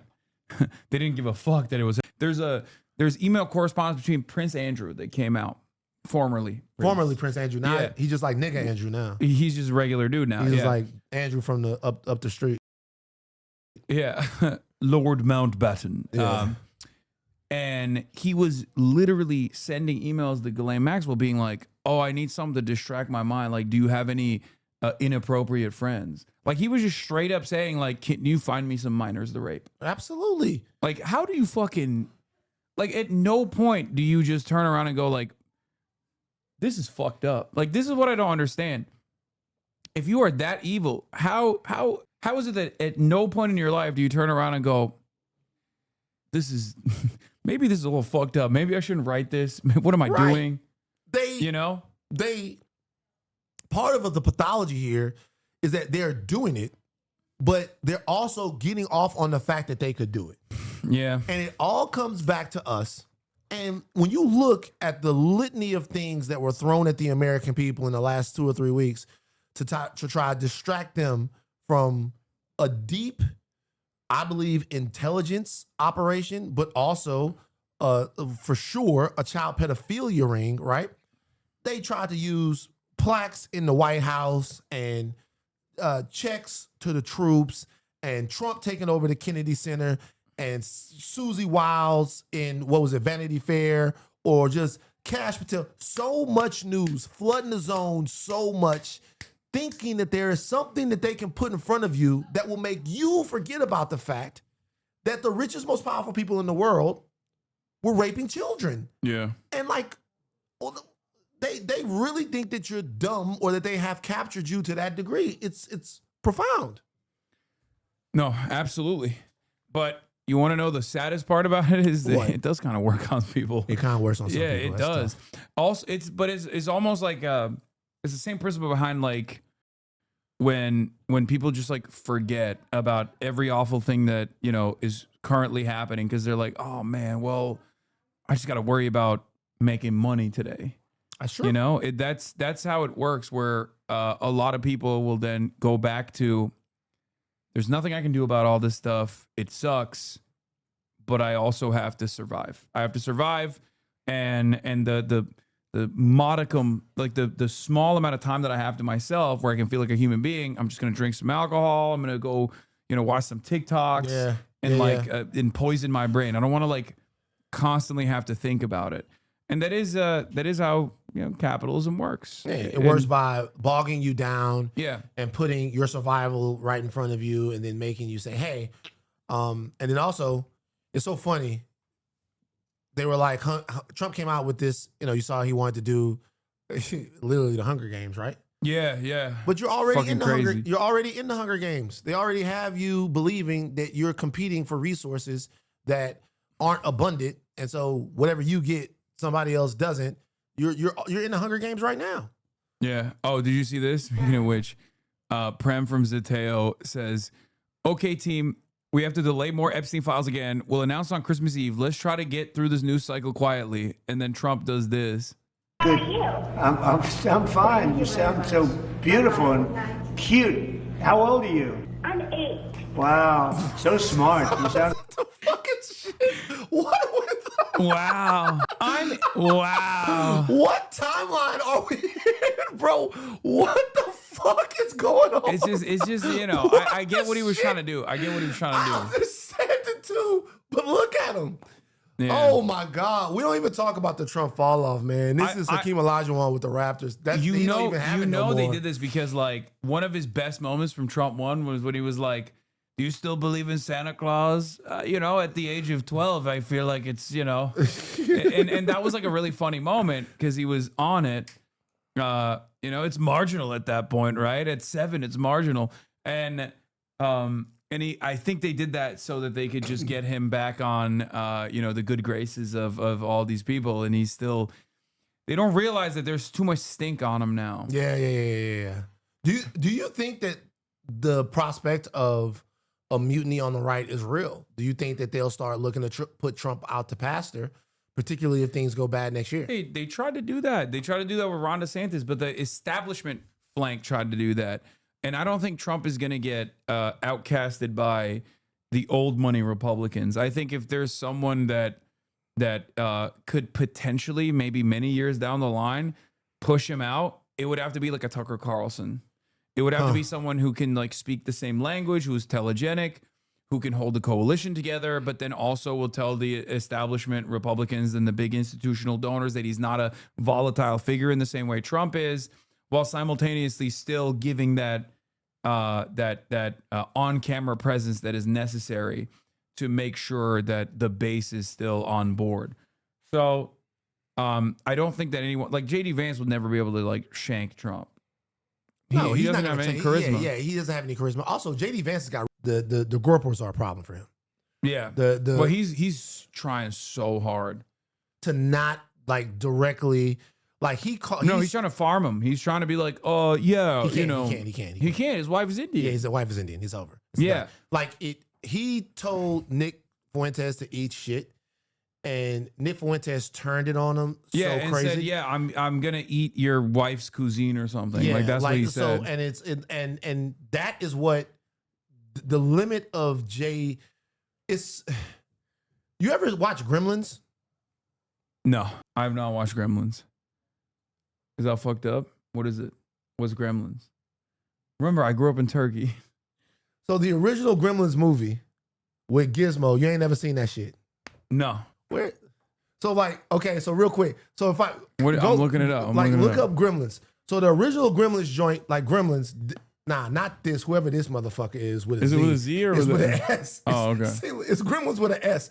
So the Gremlins, that's Gizmo right there. You never seen Gizmo before. You don't know who Gizmo is. I have seen the little toys. Yeah, I've seen them. They're like little creepy toys, right? I don't know. They're not a creepy toy. It's a mogwai. Okay, what it I is. don't. Why aren't they showing the little gremlins? So that's so go. So just go to the Howie Mandela's Gizmo. Yeah, he does the voice of Gizmo. Okay. Okay, so that's Gizmo. That's Gizmo right there. Uh huh. So Gizmo is a cute mogwai. He's virtuous, Uh huh. but there are rules to get to the gremlins. There are a couple of rules. One, you don't feed the gremlins after midnight. Right. Another rule is you don't let them get wet. If you the mogwai. Okay, so if you feed this mogwai after midnight, they turn to like gremlins become gremlins. You can't feed them after midnight. Okay. They make more mogwai if they get wet, and it's very hard to watch because little like the gremlins pop out of the fucking mogwais pop out of Gizmo's back. Mm-hmm. The Groypers are gremlins.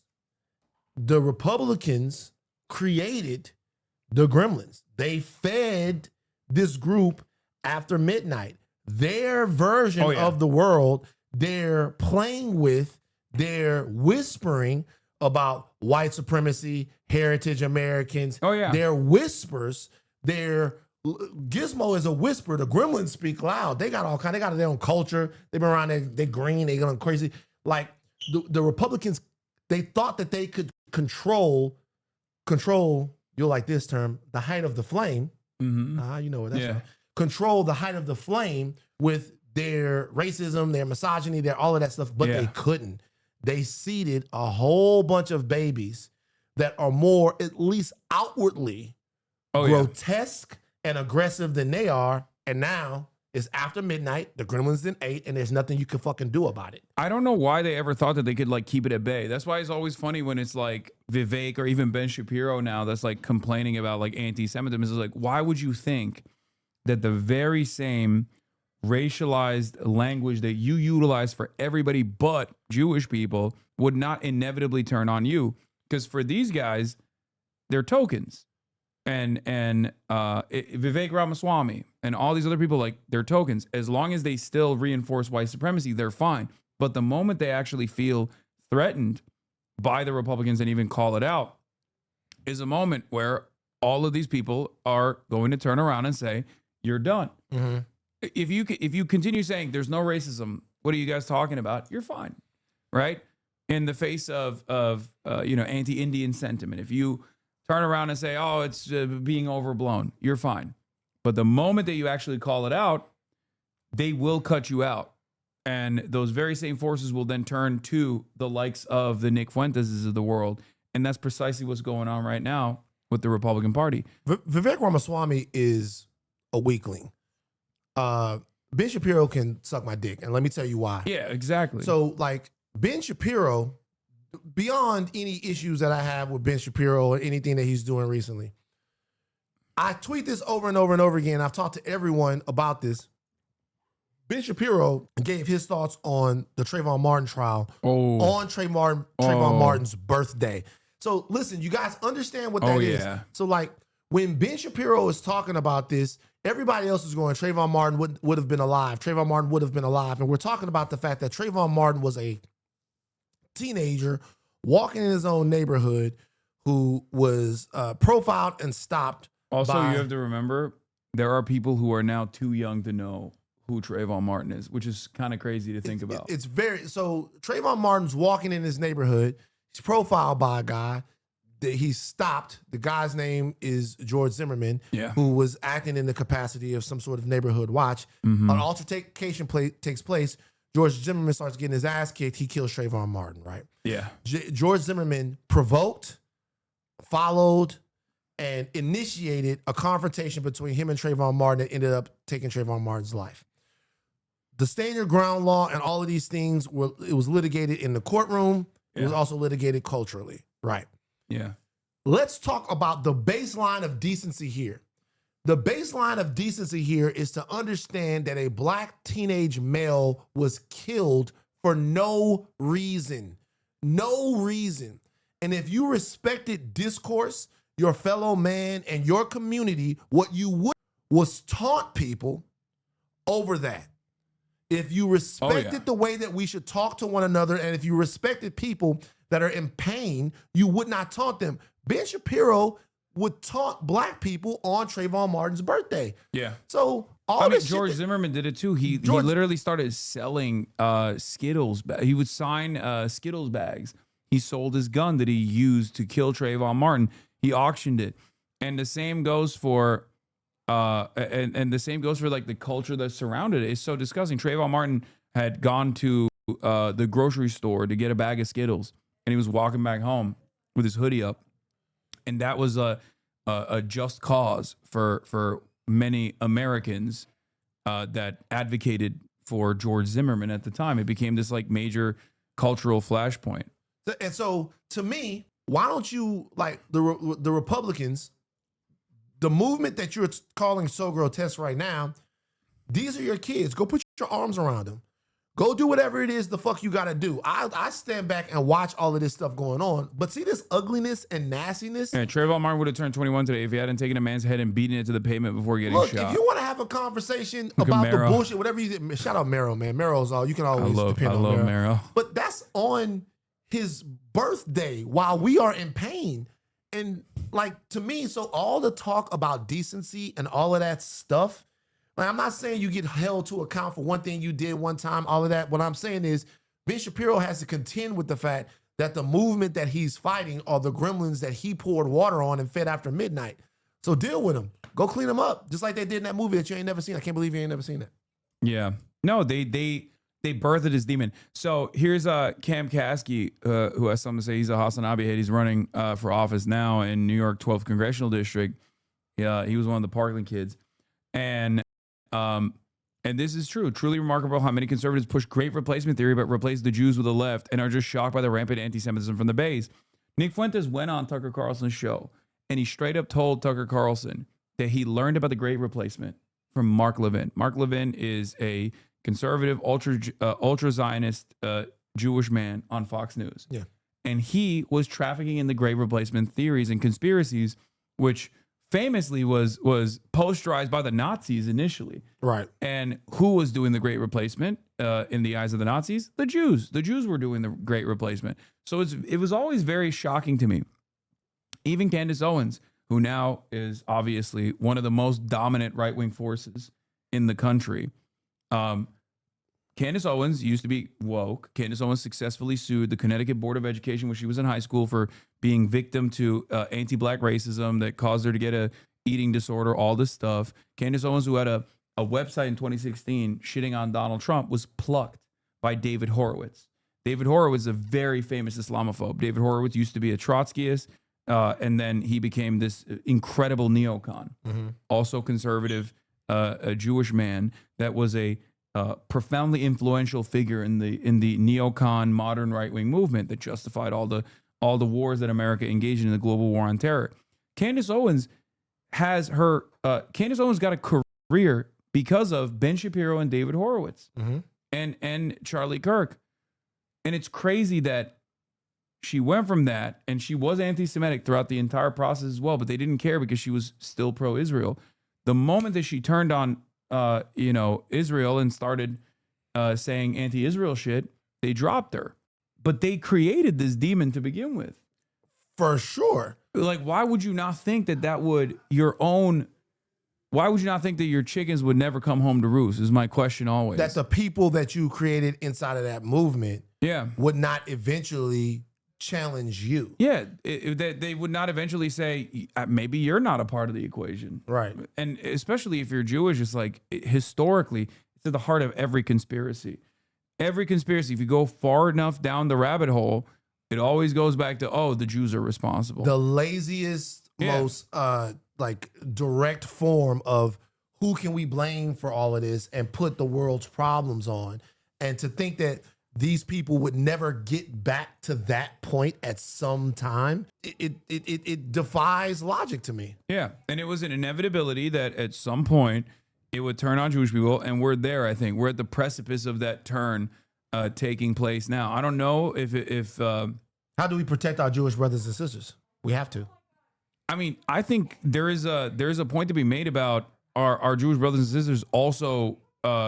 I mean, there's plenty of Jewish brothers and sisters in this community that are loud and proud and anti-Zionist, but so many of the cultural institutions that masquerade as Jewish advocacy organizations unironically do a big amount of damage that lean into anti-Semitic narratives by presenting themselves as, first and foremost, pro-Israel groups. I think a lot of people need to realize that it's done. You can't conflate anti-Israel, anti-Zionism, you and anti-Semitism anymore. Jonathan Greenblatt spent the last 2 years as the head of the ADL, the Anti-Defamation League. I call it the Apartheid Defense League. Jonathan Greenblatt spent the last 2 years, every time he's on television, talking about how I'm anti-Semitic. I'm the #1 anti-Semite in America. I'm fomenting anti-Semitism. Did you make the list? I lost to Candace Owens last year. And wild. I wasn't, you don't get a second mention apparently, but I think Tucker won this year. But my point is, like, the reason why Jonathan Greenblatt was doing it is because he knows Nick Fuentes can't convince his Jewish nieces and nephews to become anti-Zionist. But he knows, because I'm not anti-Semitic and because I fight against anti-Semitism, but I'm uncompromising as an anti-Zionist. Oh, Miss Rachel won? Oh, shit. I thought Tucker Carlson won this year. Miss Rachel's even stupider. God damn. Her winning is stupider, not her. We like. Yeah. Oh, I love Miss Rachel. Yeah. She's my goat. She's my queen. But maybe I'm wrong. It's even dumber to say Miss Rachel is the #1 anti-Semite. But my point is, if your goal was, if you were careless about actually combating anti-Semitism, and your first and foremost, your primary goal was to defend Israel, you go against someone who is a loud advocate against Israel, and you continue this careless conflation, this dangerous conflation that anyone who speaks out against Israel is a vicious anti-Semite, and especially people like Hassan Piker, who have spent their entire professional advocacy, professional media career combating anti-Semitism. Yeah. And that's it. And then he defended, ADL also defended Elon Musk, doing the Sig Heil. Yeah. All that stuff. And they basically diluted the whole concept of being against Jewish people. So they taught so many Americans who were not invested in Zionism at all the idea that, no, Jews do only care about Israel first and foremost. So combating that and tackling that is going to be very difficult, but it requires very loud anti-Zionist Jewish voices as well in media. And it requires a shit ton of marketing as well. But in the absence of all these advocacy organizations dropping this shit, because they are the ones who literally will say anti-Zionist Jews are anti-Semitic, it's going to be impossible. Yeah. How do you teach a dude from Idaho who's never met a Jewish person now in this day and age that the idea that Israel is supposed to be a Jewish ethno state is a silly concept that most Jews don't agree with? You can't. It's funny. It's not funny. It's interesting. So there are a couple of people that, whenever we are critical of Israel, critical of the genocide in Gaza, they're like, well, reach out to me in my DMs and stuff like that. And, you know, there'll be Jewish brothers and sisters that listen to the podcast. And you know what I'll do? I do this to a lot of people. This is so stupid. Don't do this if you have a podcast.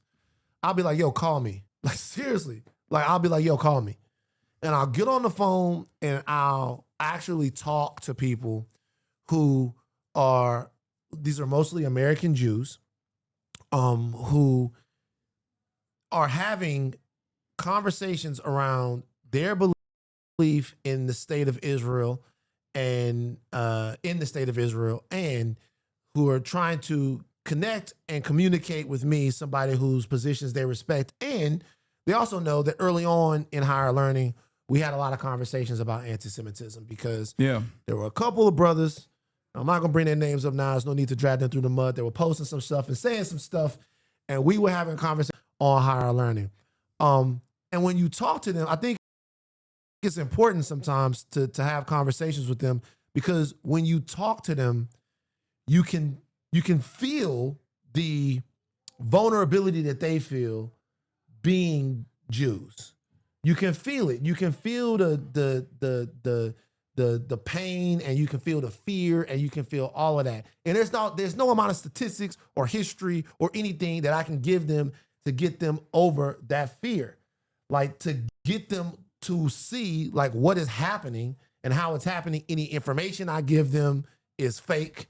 Any statistic I give them has been cooked. There's like nothing that can be done.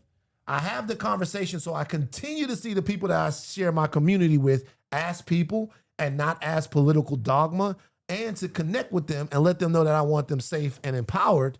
But a lot of times, like, we get so deep into it where we just exhaust each other. And so sometimes when I'm having a conversation, how do you deal with the fact that you combat anti-Semitism? And sometimes there is a cultural imperative to... I still keep pushing through it, and no matter what, I just am uncompromising on that, because there are people who... And you're uncompromising in your belief that, like, and you combat anti-Semitism. Yeah, exactly. And I think you just got to keep doing that, and no matter what, because there are people who will sometimes say like, you're spending too much time on this. Like, you're spending too much time on like addressing anti-Semitism, because it's like, who gives a fuck? People are being slaughtered, right? And it's not like I'm taking time away from that, right? Because every single time I talk about this, even when I bring up anti-Semitism growing in the country, I still connect it back to the propaganda that Israel has done, that it's consistently doing. That even I think I have a unique insight into as someone who's, you know, grown up in Turkey, that never really thought about like what it would look like to be Muslim in a place like the United States of America, and then of course, I've been living here. It's like I always compare it to, like, if I was running around being like, ISIS is actually fucking awesome, and you know, it represents true Islam, and if you criticize ISIS, you're Islamophobic. Like, clip you, Hasan. No, I know. I mean, they clip me all the time. But my point is, like, if I was running around saying that shit, that people would understandably be like, what the fuck are you saying? Shut the fuck up. You're an insane person. And the problem is, from the perspective of people who are completely tapped out, who don't have any sort of social investment in Israel whatsoever, and actually are now antagonistic to Israel, that see it for what it is, okay? A very damaging force, a very violent force in this region, a destabilizing force in this region that is consistently demanding unlimited funds from the United States of America. I don't think Israel's a good thing. They don't. So if you are running around still associating yourself and your people with Israel, you are literally leaning into people's, you are teaching people that the wrong thing, this very damaging thing, this very dangerous thing, that like, no, all Jews do care about Israel. And you're putting anti-Zionist Jews in harm's way. You're putting all Jews in harm's way, because then people start thinking twice about every Jewish person that they meet, where they go, oh, this person is like, I bet this person, which is bullshit and unfair. Yeah, exactly. Yeah, exactly. And I don't do that, but I don't expect other people not to do that. I get it. Like, it's just, this is how it is with Islamophobia as well. This is how it is with anti-black racism. Well, I will say this. I do expect them not to do it, though, because, like, I remember this, man. I'll never forget this. Man, I tell you what, bruh. If you were a brown person in South Louisiana post 9/11, you was catching hell. I mean, yeah, you was catching hell. and the conversations, and we sprung into action. Because I tell you something, bro, about black people, we love somebody else's fight. That's one of our favorite things. We love somebody else's fight. I don't give a fuck what nobody watching this thinks or says. Black people cannot stand to see people treated unfairly. Yeah. We do not like that. Like, we do not like to see people treated unfairly. That is why sometimes with some of my brothers that we have conversations about the Trump stuff and stuff like that, that is not in the tradition of blackness. We do not like to see people treated unfairly. We have to have all these talks on campus about Islamophobia, about all of this stuff, about dogma. We have to get very specific and granular about it. This issue with the rise of not with the rise of Fuentes and even the turn that Candace has made as of yet and recently, this is direct and vicious, like anti-Semitism that in some sort of way the right has got to contend with this inside of their political movement. This person says, look, Muslims to ISIS are not what Jews are to Israel at all. 90% of Muslims don't support ISIS, though. 90% of Jews don't support Israel in the way that you think they do. But the fact that you think that, though, okay, but the fact that you think that, I can't even fucking call that into question, because every single advocacy group consistently says that and has said that for years and years and years, where it's the most common thing that I hear. Oh, you're anti-Zionist? Well, 90% of Jews love Israel. I guess you hate 90% of Jews. Not realizing that when you say that, you're associating yourself with a country that you have no fucking real connection to because you live here. You don't live in fucking Israel. You know what I mean? Yeah. Maybe at most you have like extended family there or some shit, but like you chose to live here and you didn't choose to live there. Israel certainly wants you to live there if you're Jewish, right? Israel wants you to live there so bad that they'll give you benefits to live there. They got fucking free healthcare over there too. And you can get like cheap real estate as well off of stolen Palestinian land. And you still choose to live in fucking Boca Raton. So clearly you're American, okay? Mm-hmm. You're not Israel first. You're American first. Even if you think, even if you've been conditioned into thinking like, oh no, I really have to defend Israel for one reason or another. And what's frustrating about this concept is, when every single like advocacy group is still presenting that as a fact, because they just cannot comprehend that Americans by and large have completely, the majority of Americans are like, Israel's not good. Right. You know, they lean into and feed into the anti-Semitic conspiracies. And I think that's an important part of this conversation that many people are maybe a little too afraid to have because they don't want to offend anybody. They don't want to come across like they don't want to. Yeah, they don't want to come make across people like feel they're vulnerable. saying, Yeah, they don't want to come across like they're saying like, "Hey, man, like this is partially on you too a little bit, right?" Like because it is. And I say this as like, the ISIS comparison is a good one in my opinion because that was a false conflation not brought about by Muslims. No True. Muslim is pro-ISIS. ISIS fucking kills Muslims more than ISIS is aligned with Israel. Mm-hmm. They literally have aligned strategically with Israel. ISIS's primary victims are like the Yazidis, the Muslims, the Christians but they're Arabs, mm-hmm. you know? So no Muslim that I've ever met in my entire fucking life has ever been like, ISIS is kind of misunderstood. You know, they don't say that. That's not a thing. And yet that damaging conflation was consistently reinforced through the media over and over again in an effort to foment Islamophobia, in an effort to justify the global war on terror. Right, to global U.S. hegemony in the region and all of that stuff. Yeah, exactly. So when I see our Jewish brothers and sisters not realize that like every time they say, no, you don't understand. All Jews actually care about Israel and defend Israel to the fucking hilt, or to try to define what kind of criticism of Israel you can and can't do, okay? And oftentimes get a little heavy-handed mm-hmm. with that kind of defense where it kind of feels like you're all lives mattering, Black Lives Matter in many respects, because they'll be like, oh, what about like my feelings? Like, oh, you can't say from the river to the sea because it hurts my feelings. You can't say globalize the intifada because it hurts my feelings. It's like, okay, but if your feelings revolve around like defending the sanctity and safety and security of Israel, then fuck your feelings. Right. You know, and that's most people don't give a shit about mm-hmm. anybody's feelings really.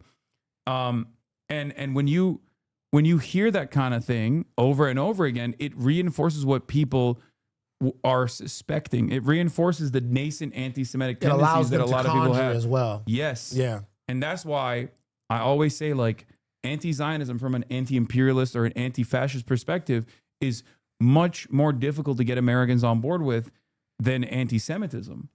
That's the unfortunate reality. Americans are way more predisposed to anti-Semitic opinions than they are to like understanding anti-Zionism from a anti-imperialist or anti-fascist perspective. Well, I'll say this though, in to that respect, I mean you're right, but also criticism of Israel is, at least from a mainstream American perspective, kind of new.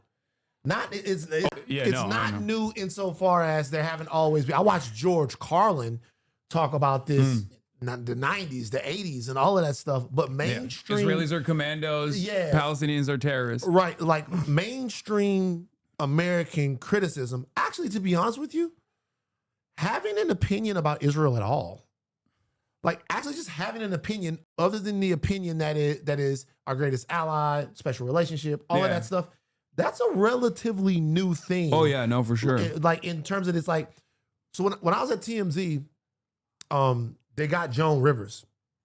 And this was, I think it was either 14 or one of the times that there was an exchange. And they got Joan Rivers, and Joan Rivers said, it's like all the people over there are animals and blah, blah, blah. And I was like, whoa, hold on. I was like, what?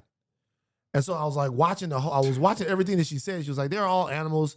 They deserve to be blown up. And I was like, God damn.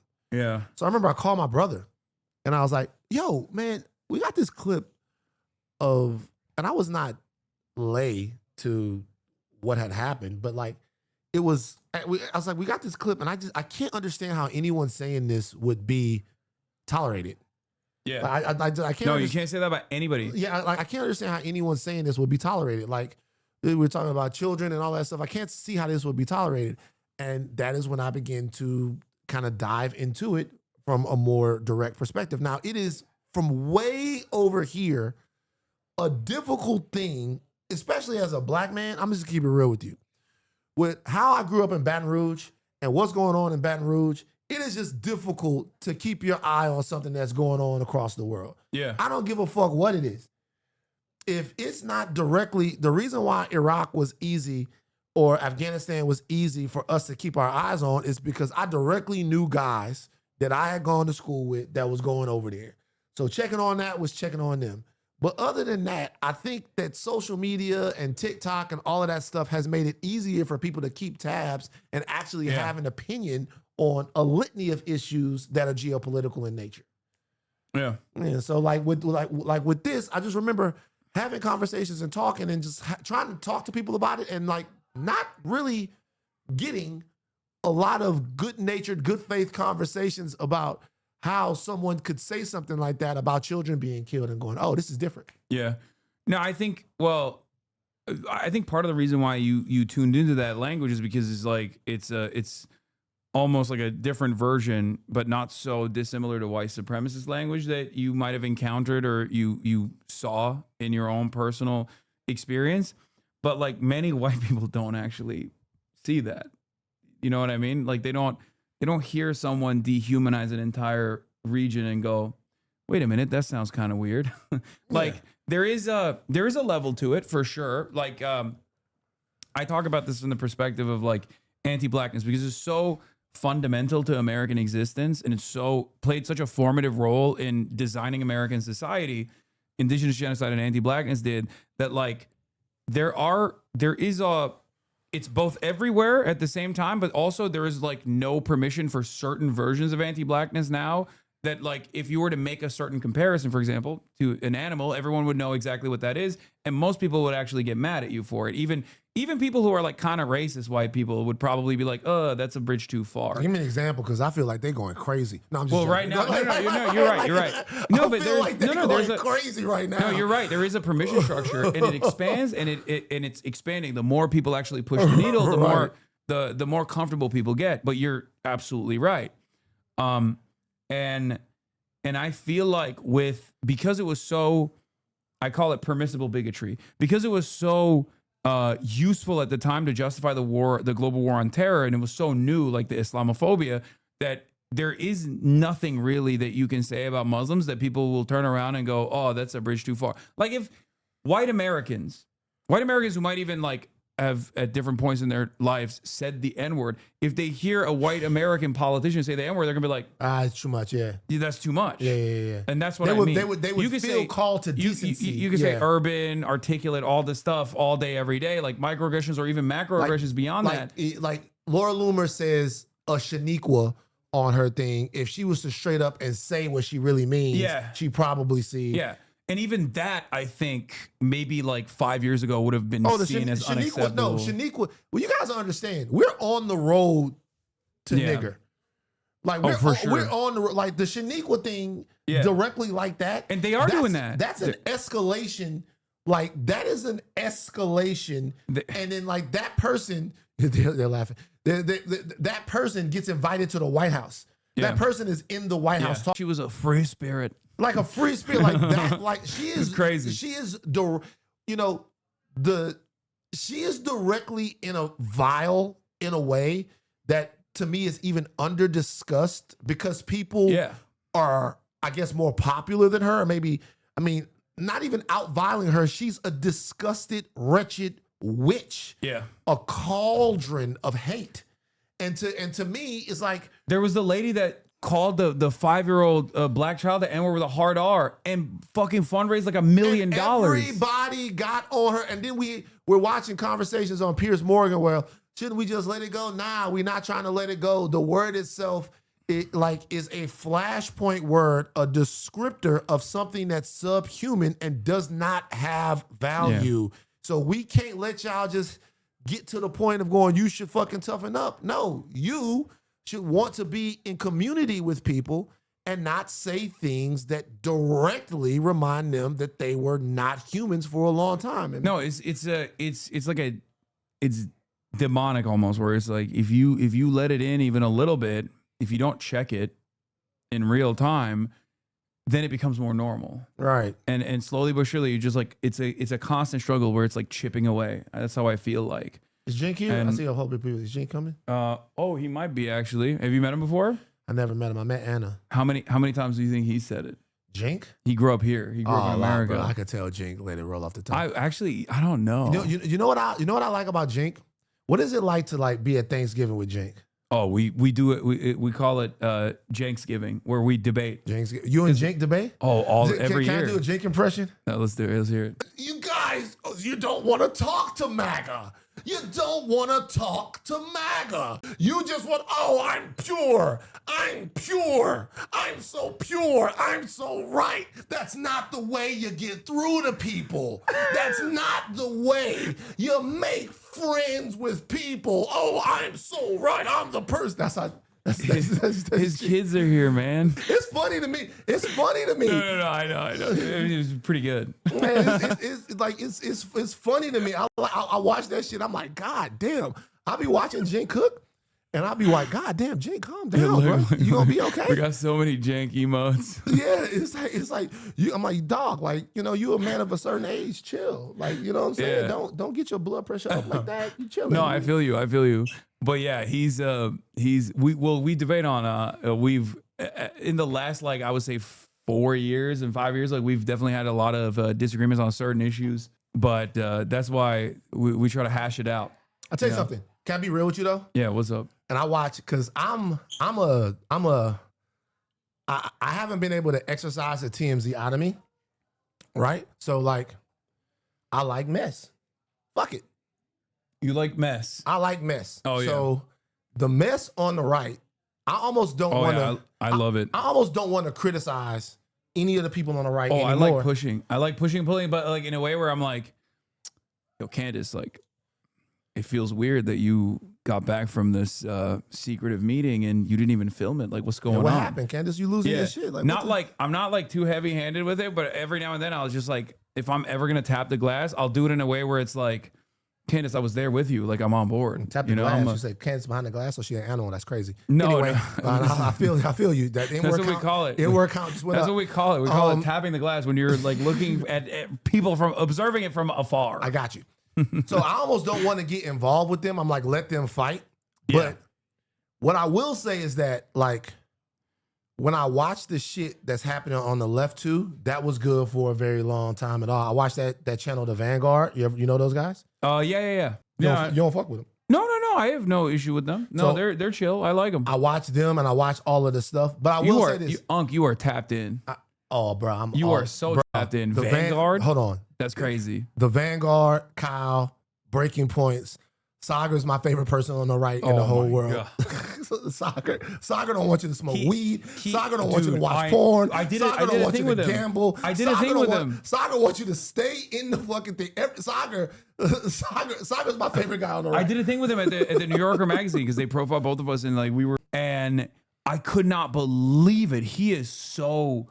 I mean, I DM'd him the other day. I was like, listen, with the gambling style, like I don't agree with you in terms of like any sort of abolition whatsoever, but like I do the gambling stuff. The gambling stuff he's right about. He's right about. It's so bad, dude. But I say all this to say that, you know, talk about all of the different things. And I know people have their opinions about TYT, but the shit, for me, the first person I ever saw on TV talking that leftist shit, I'm like, who is this man? Oh, Jink? It was Jink. Yeah. So a lot of people don't know that. A lot of people don't know that. Oh. What the fuck is this? They're making fun of me. This was you months ago. Yo, Elon Musk, pull up if you really want to make Trump mad. Oh, you're trying to get him on the I was trying to, yeah. You're trying to get him on the fucking I was trying to get him on the stream because he was like, have you had righties on the stream? Who from the right has come on the stream? Christian Walker. I don't know who the fuck that is. He's Herschel Walker Jr.'s son. Oh, I do know who that is. He's gay. He's like messy. He's also messy. But he's like woke now, I think. I don't fucking know. You know why he turned? Why? That's an interesting story. So he was a cheerleader, right? Yeah. So when I was working at TMZ Sports, we would do stories about Herschel Walker was so supportive of the cheerleader son that he had and all that stuff. He ended up becoming Christian. But telling you, Herschel was trying to act like. Wait, 1 second. Hold on. Hold on 1 second. There's so many. There's so much commotion going on out there. So I had to mud it. Hasan just looked into the living room and went, "Yo, shut the fuck up. We got business going on in this bitch." But Herschel was trying to act like he was super dad when he was running, and Christian was like, "Nah, treated my mom like shit." That's true. That is true. He did do that. There was there's that. I guess I've had like, Bradley Martin on. I've had like a bunch of like the apolitical guys on that are, that were pro-Trump. So, there is that. I don't know who none of these motherfuckers is. Yeah, they're like podcasters. They're podcasters. What do he do? He's like a big fucking like swole roid head, swole. Oh wait, is he interviewed Nick Fuentes? Yeah, he did. Yeah. So I did see that. Well, this was before then, and I've had Asmongold on. Do you know who that is? Nah, who that? Don't worry about it. Asmongold? Who is Asmongold? This is not a diss, by the way. I watch stuff on the right. I do. I've been watching a lot more stuff on the right lately. I've been watching like a lot of stuff on the right, but I don't know Asmongold. I was just watching a video on him before you got here. That's him right there? Yeah, it's this guy. Asmongold. What's up with his nose? I don't know. His shit, like he like a boxer. His shit goes straight down. This is the guy, but it's fine. It's better off. You're better off not knowing. Is he good? Is he good? Some of these people are good. He's some of these people are good. Some of these people are good at talking. They're good. Some of these people are good. I don't know about that. But some of these people are good communicators. They get their points across really well. Some of these people are good at what they do. I wouldn't say he's one of those people. You're not saying so. He's not one of them ones. Okay. He's not one of the people that I would say is good. Tell him about the rat. No, I'm not gonna. No, I don't want to poison your brain with like his background. It's fine. If you don't know, you don't know. It's all good. Just tell me. Can somebody just tell me what happened? Why treat me like a child? A 45-year-old man. I'm here. He had a dead rat as an alarm clock. When the sun would shine on the rat, it would smell really bad, and he used that as an alarm clock for a very long time. He had a blood wall where he would, because his teeth were fucking rotting in his mouth. So he's fucking insane. Yeah, he's not. Poor baby. But people love him. No, it's okay. He's fucking crazy. Yeah. I was wondering. Look, these are the only. There's a roach that flies on him. Where are you going? Oh shit! He's on my belly. Look at him. He's right there. Listen. Get him out, man. What are you doing, bro? Get out of my, get He going. just grabbed it with his hand. So I'm gonna tell y'all straight up. This is where the conservative comes out in me, okay? Because I'm calling the FBI. I'm getting law enforcement. I'm getting law enforcement involved because I just don't believe that we're not gonna get something bad about this guy in the future. Yeah. Like at some point, I'm gonna see if Kash Patel can handle this. Like He Kash, can't handle shit. I'm gonna see, but he might be able to handle what's Bro, his name? Kash Patel- Asthma nigga. Asmongold. Asmongold. Cash Patel's gonna make him the deputy director of the FBI. He's gonna be like, we need a new one. Dan Bongino's gone. Is he popular? For real? He's going crazy like that? See, I can't hate. He's like, the most. These guys are kicking my ass. He's the most popular. 4 million Oh, subscribers. that's not it. That's not just the Get only the part. fuck out of here. Look. Asmongold is going crazy. Every day, he used to be even when Trump was really popping, when he first got elected. Every day he would have like 1 to 2 million views on every single video. Since yeah, he shits on me all the time. Look. Hasan gets instantly shut down by China. China shut you 1 down? million. No, That's of course crazy. not. It's all fucking bullshit. That's crazy. It's all like exaggerated bullshit. Shout out Beijing. That go along with the narrative. But basically, when Trump was really popping, he had like 1 million every video. But now that Trump is actually getting, he's losing some favor. He's also kind of losing his. This is serious, and I must address this now. 1.5 million views. How have I never heard of this guy? This It's guy's over. gigantic. Yeah, I think there is. This is like an entirely different. You go outside, and this is basically like an entirely different world. Interesting. Yeah, his clip channel's even worse. Every day, new vid on you. Yeah, he also does the whole like, this is fucking crazy.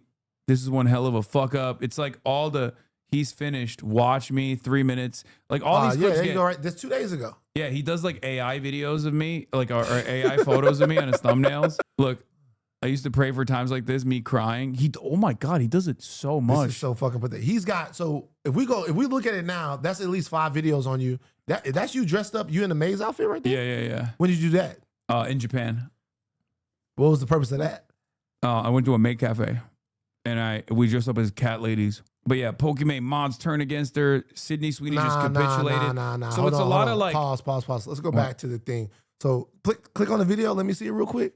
So what is this? Your XQC shows why not a single clip of him, Asmongold, or any other streamers Hasan is known to dislike was featured during the entire streamer awards. Somebody said this is because it was like his What you editor. was doing in the Maid cafe. So what happens in the Maid cafe? Throughout the show, and people noticed how there were several moments taken from Hasan's stream, even though he wasn't nominated for one singular thing. So you go to the Maid cafe and what happens? I want to know the whole experience. Oh, we served customers as maids in Japan. Yo, that picture is fucking hysterical. Yeah, I know. I did it. I did it on stream. There you yeah, go. here it is. We walked through Tokyo as maids. If they want Kaya, I'm already committed to Commit to the Mona Lisa. Mona Lisa. So who's that with you? As Will as my best friend. Okay, Will. And then I get it. This is okay. Yeah, this is my this is we had a couple special guests here that we were serving, but these were like actual girls that work at the Maid cafe that were teaching us.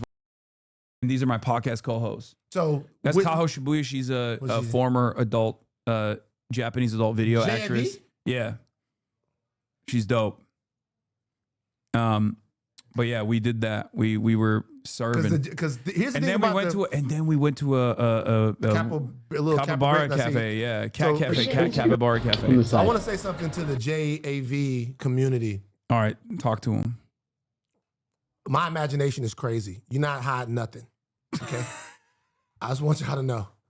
I want my imagination. That little They're digital, calling you freaky unk now. I don't give a fuck. That little digital. That's some of the. It's almost better because they blur that little part. I think they know what they're doing. Like it's the whole thing. I disagree vehemently. I think for some reason for me, it's almost better because that little part is blurred. I'm like, what's going on there? Like, I hate that. I honestly hate that, and I think like they're just kind of stuck. Because no one can be the one guy that says, hey, this is kind of stupid. We should just like uncensor these dicks and pussies, right? Like, because everyone will be like, you're creepy. Don't Why would you? Hold Who's on, going to hold on, make that? Wait, no. Which Japanese Hasan, politician is going to make that their primary focus? Hasan. No one. This is the I've never disagreed with anyone more on anything recently. I'll tell you why. What? Let me tell you why. Those videos are so freaky. Like, I don't really like it. The videos are so freaked out. Like, so it's like 50 people on a bus, on a train, and one guy going next to a girl going, Like, the videos are so freaky. They so freaked out that no one is going to be called a freak for uncensoring this shit. When it's like, oh yeah, I agree. Okay, yeah, you're not nobody's wrong. gonna be called a freak when it's like, I do. It's like one dude. It's like the videos are so weird. It's like one dude. There's a girl on the bus, and she's like, oh, and he's like, ah, and they're going crazy. Like, that's the least freaky thing, is the actual showing of the sex. Everything that gets up to That's that true. is so fucking crazy. But I don't see. That's the thing. First of all, you're too tapped in. Okay, you're too tapped in. It's just, you gotta dial it back.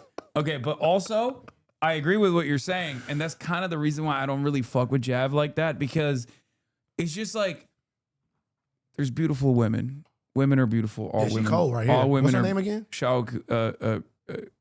Shibuya, Kaho Shibuya. Can you spell that real quick? Okay, I don't think she has stuff anymore. She doesn't do it anymore. But listen, But I mean, even the good. old shit is She's probably good, still on she's there, a good so. friend of mine. But Oh, daddy. so what I was gonna say is, like, the thing that I don't really vibe with when I have watched it is just like, the women just look like they're not having a good time at all. You know what I mean? I'm not like, this is not like, It's so sad that I've never considered that, but you're I'm right. not being like Mr. Feminist here at all. Obviously, like, there's going to be plenty of people who get mad at me regardless for even mentioning porn, because there's a lot of Puritans out there. I'm not one of them, but they just look sad, and I don't understand it. I'm like, I can't, like, I feel like I've tried to jerk off to it. I'm like, this doesn't work for me. Hold on for a second. And then there's also the little, like, nipple licking and stuff. I feel like it's too timid as well. I have a friend that wants to get unbanned. she Okay. said. Oh yeah. This was before I let you go, because we're an hour post. Yeah, my bad. Past the point, but it's all good. The conversation was great. So you have a friend. We were gonna do ban appeals today. You have a friend who was banned. Let's take a look. What is their username? I don't know. She hasn't given me the username before yet. Is she embarrassed? I don't know if she's embarrassed. I don't know if she's embarrassed, but she said, "Can you ask Hasan to unban me?" She said that apparently she was drunk, and then she said some dumb shit on the night of the Charlie Kirk assassination, which is a crazy sentence in and of itself. Okay. What did she? Oh, okay. Oh, her name is Bobby2555. How do you spell it? It's BOBBI 25535. She's banned apparently. 3 5s. Yeah, Bobby. She looks like she's banned. What is she? She's saying that There's only a mock. Was in a bad drunken state during a stressful move. I think this was maybe maybe a day. So wait, or you're two looking after. at all of the stuff about how people you can pull that up that quick, why people were banned. Yeah. Was in a bad drunken state during a stressful move. I think this was maybe day or two after Chuck Kirk shooting. We all saw sober now. Won't be so crazy again. Apologies. Okay, that's a pretty good apology. Yeah. What did she say? Why is no one talking about the trauma watching the clear, horrible, unedited version of seeing this causes? The only thing that ever made my body react to seeing this on my timeline in a similar way was the first time I saw the unedited version of the Clint Malarchuk neck / footage from 1989. I don't know who that is. I don't know either. I think that footage is going to mess up anyone who saw the first video in the first hour or two. No, why did they let him talk? Sorry. I need to stop being so mean. Who it was makes no difference, truly. XOXOXO. Sorry, ignore me, please. I know there's a room where I'm happy. Let me in. Would you ever have Dermot Kennedy on the stream? I think you would get along well. Dermot Kennedy. Shout out. Oh, damn. That angle. Them balls, lol. Is that towards you? I don't know. I have no idea. I told my coworker while cleaning a client's... She's asking for you to stop. And she did not believe me. I just gave her... She's asking for you to stop. Let's just do this. She's asking for you to stop. Just like, can we just get the unban? Just one unban. Just one unban. Just that's like... Okay. She's asking for you to stop. Okay, I unban. That's an unban. That's an unban. That's an unban right there. That's an unban. All right, we did it. We got freaky unk to get you unbanned. Okay. All right. Well, I got to go because my family's here. Everybody's here. Hey, this was fun, man. Yeah. Thank you so much. And I'm going to be doing